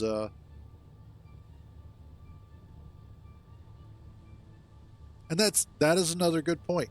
Or they also see it as I am investing in a game that I want to see succeed. So for them, you know, it's one of those that they are looking at it from two different perspectives. But the game Icarus was originally developed and designed to capitalize on the initial experience of the first 6 hours of survival games. No, I didn't steal Mjolnir, not this time. I'm not saying I'm not worthy, I'm just saying I don't have it right now.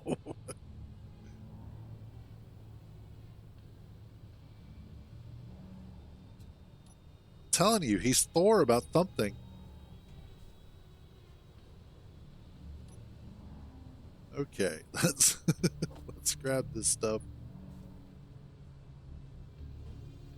I think what I'll do, because I'm going to be removing that at some point, is we'll just drop it here.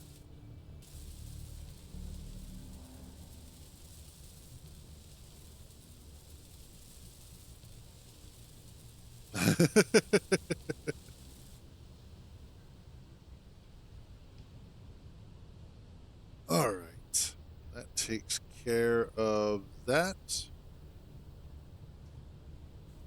Now I can grab some iron from here.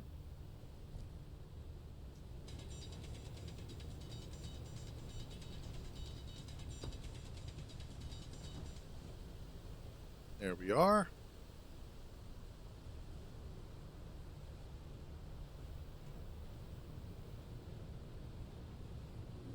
Excellent. And then I believe I had some nickel and silicon this way.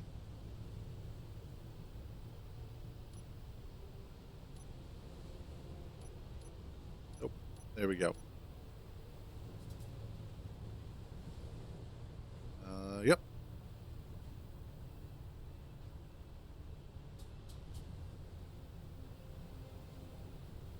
Silicon over here. Perfect.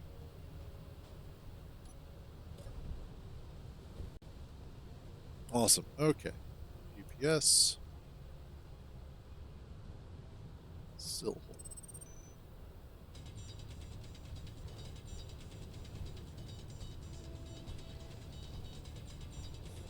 But at the end of the day, people are going to like what they like. People are going to play what they want to play, how they want to play it.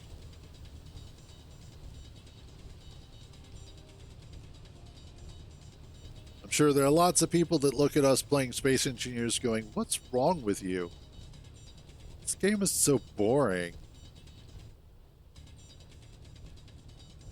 It's like people who play Call of Duty, who play the same Call of Duty every year, re-released, just, you know, like expanded and enhanced. I look at them and I'm like, what's wrong with you?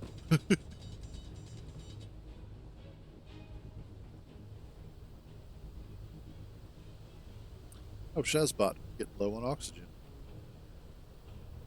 Which is funny because I'm on an mostly oxygen-rich situation. I wonder. Nope. Okay. When I get back to base, when I get back to my outpost, I should say.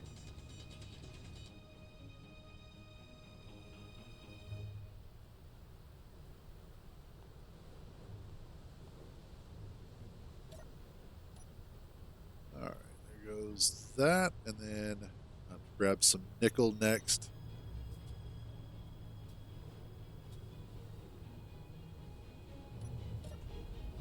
Although honestly, with the nickel and silicon, the only thing that I would really need to do I need to find silver.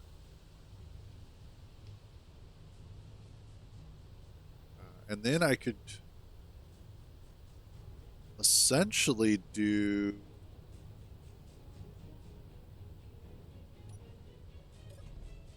more iron over here, plus cobalt. Nice. Just kind of found everything. Yes. Iron, nick, cobalt.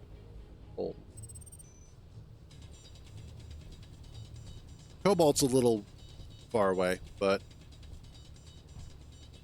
I'll still be able to get there pretty easily. But what I'm thinking is I could probably do like an O2H2 generator, or actually just an oxygen tank with a depressurized vent.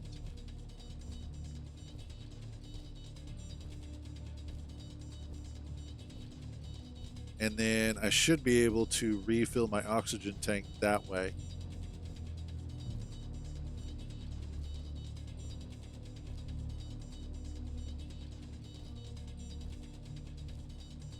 Hey, there's a nickel. That's what I was after.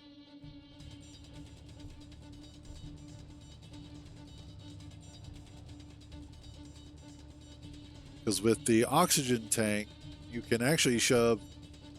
Well, no, because I don't have an oxygen tank on me, or an O2 tank. Um, so how would I do? Well, I'd have to make an extra one.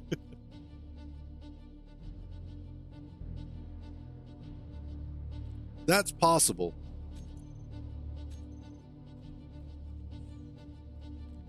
Oh, goody. Never mind. Oxygen problem solved. Just open the faceplate.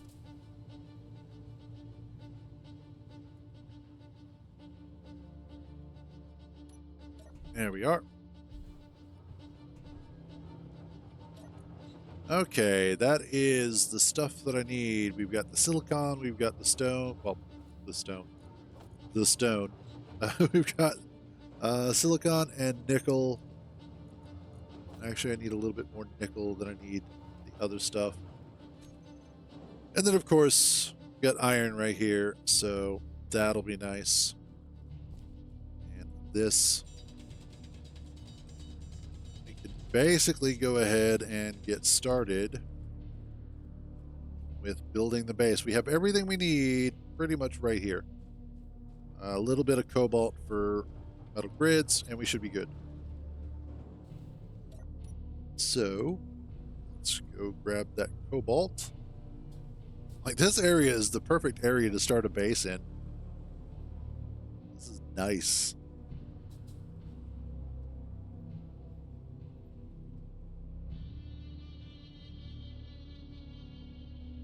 There we go. Oh. So, recently, well, I always try and keep Red Dead Redemption 2 installed on my machine. Sometimes I have to uninstall it. Yes, I have found magnesium.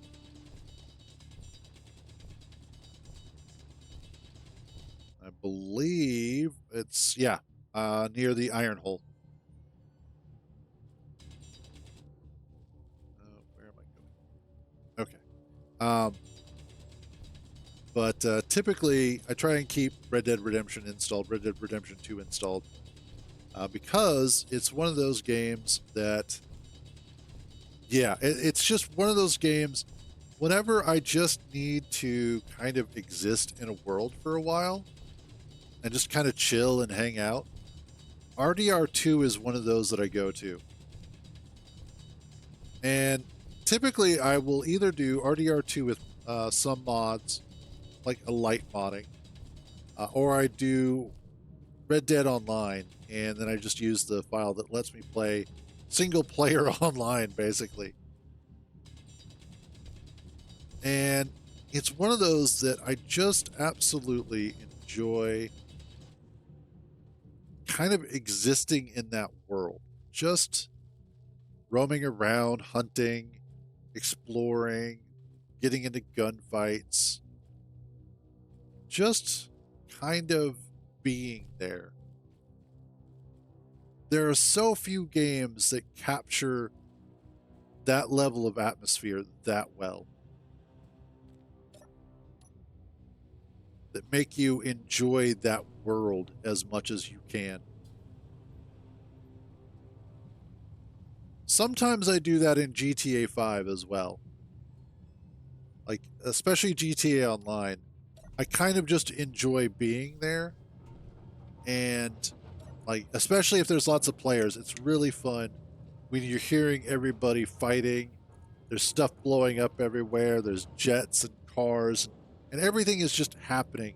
And you just find that one spot where you can just kind of watch and listen. And it is so nice. It is so, so nice.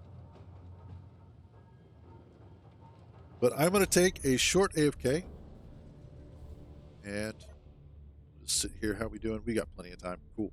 Okay, I'm going to take a short AFK. Close my hood for a few. And then when I get back, we will probably go grab some more stuff from the outpost to bring it back here. So that way we can keep this ball rolling. So I shall be back in just a few. Let's make it so that it's actually easier to see that. Okay. Back in a few.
Alrighty. And we are back.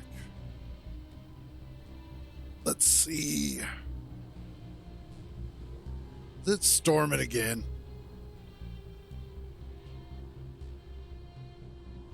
There we go. Okay. Speaking of, let's check what the weather's looking like today. Oh, goody. Gonna get up to a decent temperature. A whole 40 degrees Fahrenheit. What is. Okay. Looks like most of the wintry weather is going to be passing us for now. Darn, I was actually hoping for a little bit of snow. How are we doing over here? Okay, almost done with that. Our battery down to 26%. So I am going to want to set up specifically. Let's get some cobalt going. And then what I'm going to want to do is set up the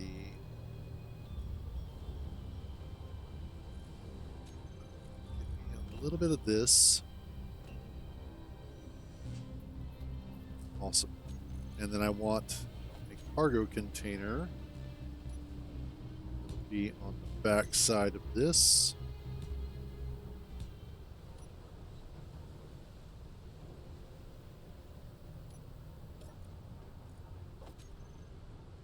Do that there. And then I'm going to want another one there connected by probably. Yeah, let's do that.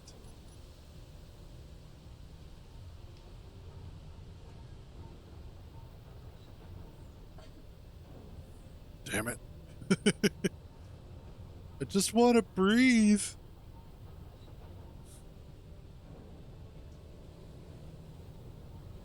That's actually kind of pretty, though, seeing the sun through the storm like that.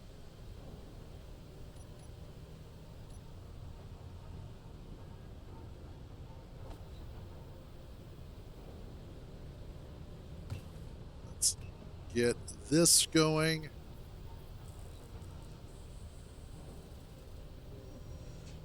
And that'll make it a little bit easier for storage purposes. And I'll start looking at power will be the next thing. Like right now, this would be a perfect opportunity to have wind turbines connected to the base. So how's our battery doing here? We're at 26.8%. Okay.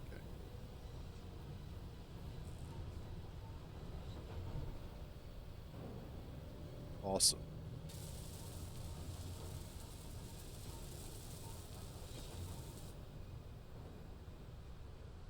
And what I may want to go ahead and do is just get a temporary turbine put up.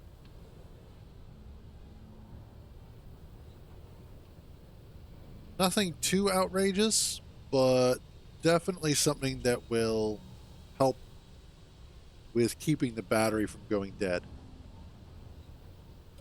So let's grab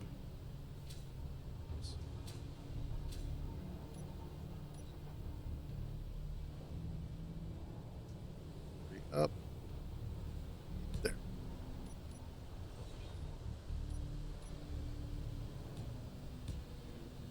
3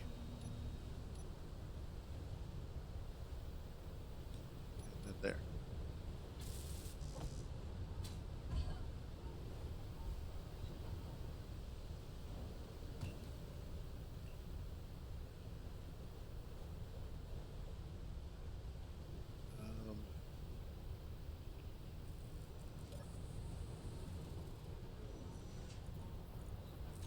And let's also do a few extra steel plates. And what I will do is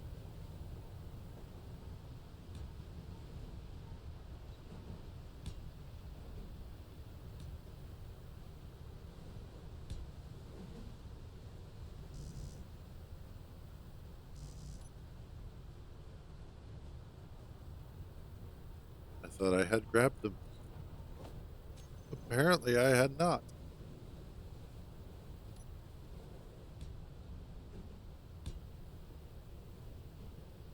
There we go.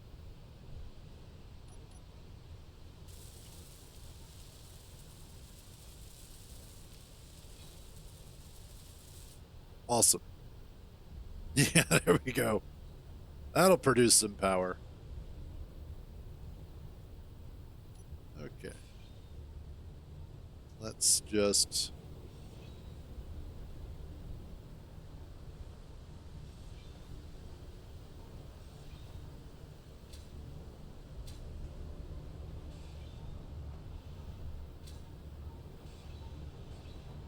Awesome.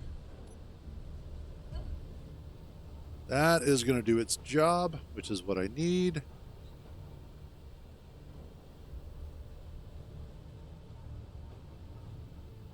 Yeah, that's already starting to recharge. I hope.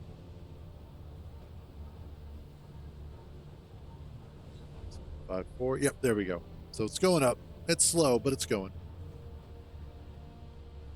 What we need to do is let's run back to the outpost. And I'm going to go ahead and I'm going to grab the survival kit. We'll bring that back,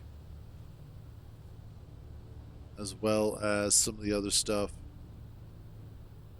I'll leave the rest of the outpost in place, though, as it will make for a good, outpost. A good location for maintaining, like a if I need stuff kind of thing over there.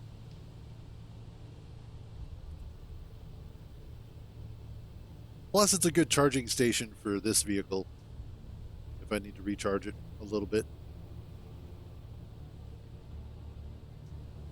But that will be our next mission, is to create a new vehicle for a little bit more cargo hauling. Because while this one is doing all right for these little missions, we are definitely going to run into a situation where I just need more. So let's not go down there.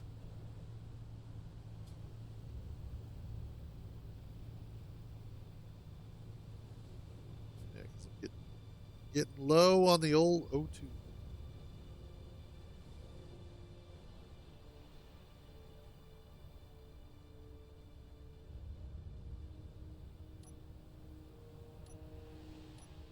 Awesome.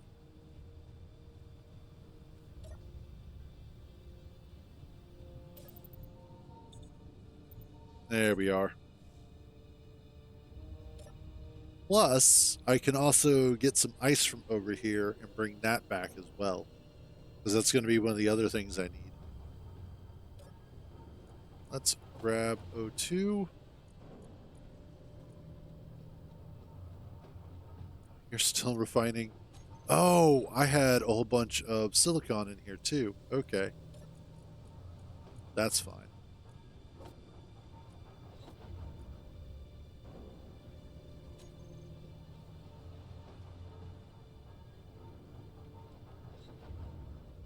And let's pop that off. Excellent.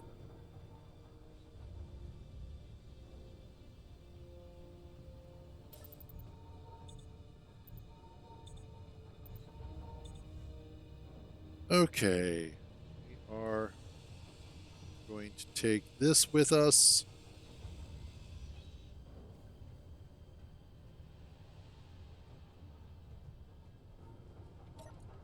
What else do I want to take with? Let's take the nickel, the silicon. That's what we have so far. And finally, I'll leave that stuff. It doesn't matter.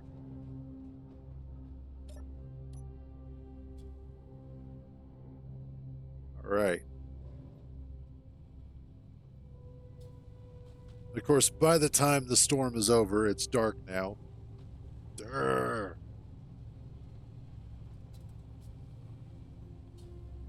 But that's okay.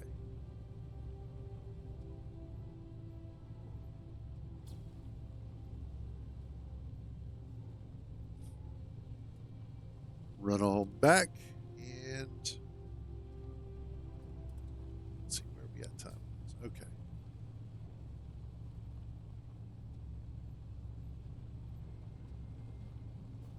Oh. So as I mentioned previously, I've been playing WoW again. Again, as in I have played it previously. I spent a lot of years playing it. Unfortunately, though, that original account I no longer have. In fact, this will technically be my third WoW account, and that's no, it is my third WoW account. The reason why, and this is the funny part. So years ago, back when WoW first came out, I couldn't get it because at the time I was unemployed, and I had enrolled in this program that was for teaching you programming. Specifically, it was for teaching you ASP. I think it was ASP.net. Yeah, or no, it was just ASP at the time. Um, but it was for teaching you programming. And one of the guys that was part of that, guy named Robbie, great guy. I wish I had stayed in contact with him longer, but unfortunately, I'm terrible about that. But one of the guys that he knew had decided to kind of stop playing WoW for a while. And so that he gave that account to Robbie to do with as he pleased. Well, Robbie was like, "Okay, well, you play WoW, you're interested in playing it, so how about you take it over, and you can then help us?" And I was like, "Okay, cool." Well, unfortunately, they didn't play much longer beyond that, uh, but I still wound up having the account for a long while until some point that the original owner decided that he wanted to give the account back. Or, he wanted the account back and he was going to give it to somebody else because he didn't realize that I was still utilizing it. So he took it over and then he gave it to somebody else. So I was like, son of a bitch. So after that, I wound up making my new account. And I had that for a really long time, which was cool. Until recently, when unfortunately I lost access to the email address that was tied to that Battle.net account. Long story, another day. So ultimately, I wound up then utilizing a new email address that was going to be a lot more long term. And so I now have my third WoW account, but it's still in the trial phase because, again, I just can't afford it right now. Twitch, not quite making that sweet, sweet Twitch money. I'm trying, I really am, but it's one of those that. So I've just been playing the trial, and even though I can't get past level 20 because of the trial, it is still a lot of fun, and I've really been enjoying it. And it's been nice to get back into WoW. I know a lot of people have problems with it because it's WoW. But there is something interesting and enjoyable about the actual game itself that I find comforting, that I enjoy kind of disappearing into for a while. Even if I only play for, 45 minutes tops, it's still a fun game. It's still enjoyable for me in a very casual aspect. And I think that's really the crux of it is I am a filthy casual. I have no problem with admitting that. Let's, for right now, put the survival kit here. but it's one of those that I really haven't come across an MMO that scratches the same itch that WoW did for me. I've played a lot of them that are out there. I've done Black Desert. I played, what is that one that I have? Um, Starts with R.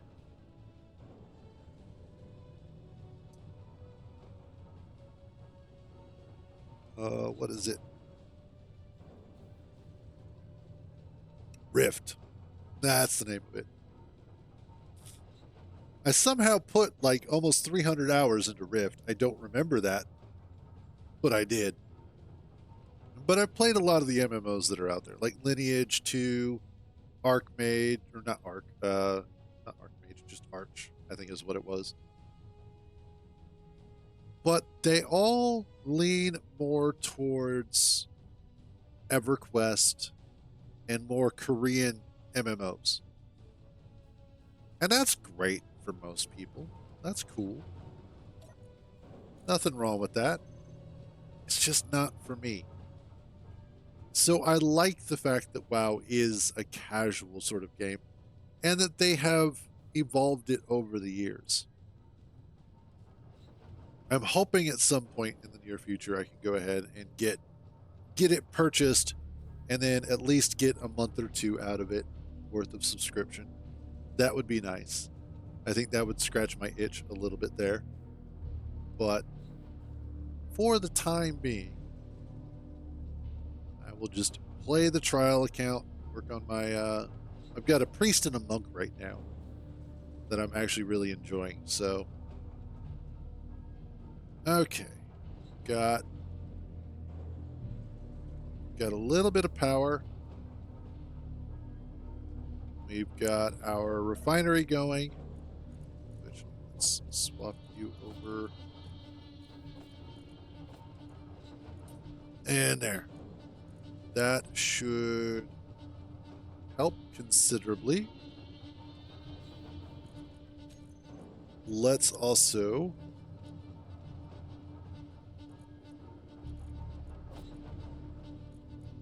oh, you're all right there. Cool. And this moved over and cleaned up. So that way I have a better idea of what all I have available. And we're actually looking pretty good.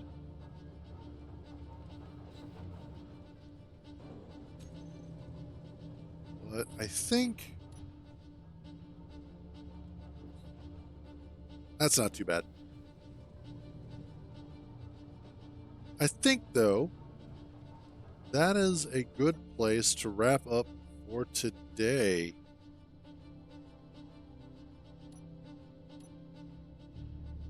So far, we've built, well, we built an outpost and we're starting a base. We've got a scout vehicle. We know where most of the necessary minerals are that we need. In fact, we're right next to some. Ice shouldn't be too bad. I can probably find some more of that close by. I'll just have to do some scouting. I would say for a first day, we're doing all right. This has been a pretty good first day. And it only took us a little over 4.5 hours, give or take. So, not too bad. So, tomorrow, what another storm. Awesome. We're going to get way more charge out of this. So, tomorrow, what we're going to be looking at is probably adding more to the base, getting more of it welded up, or getting some of it welded up, kind of planning out the base itself, more work on collecting resources. Will want to start working on our first actual like cargo vehicle, something that is specifically designed for carrying quite a bit.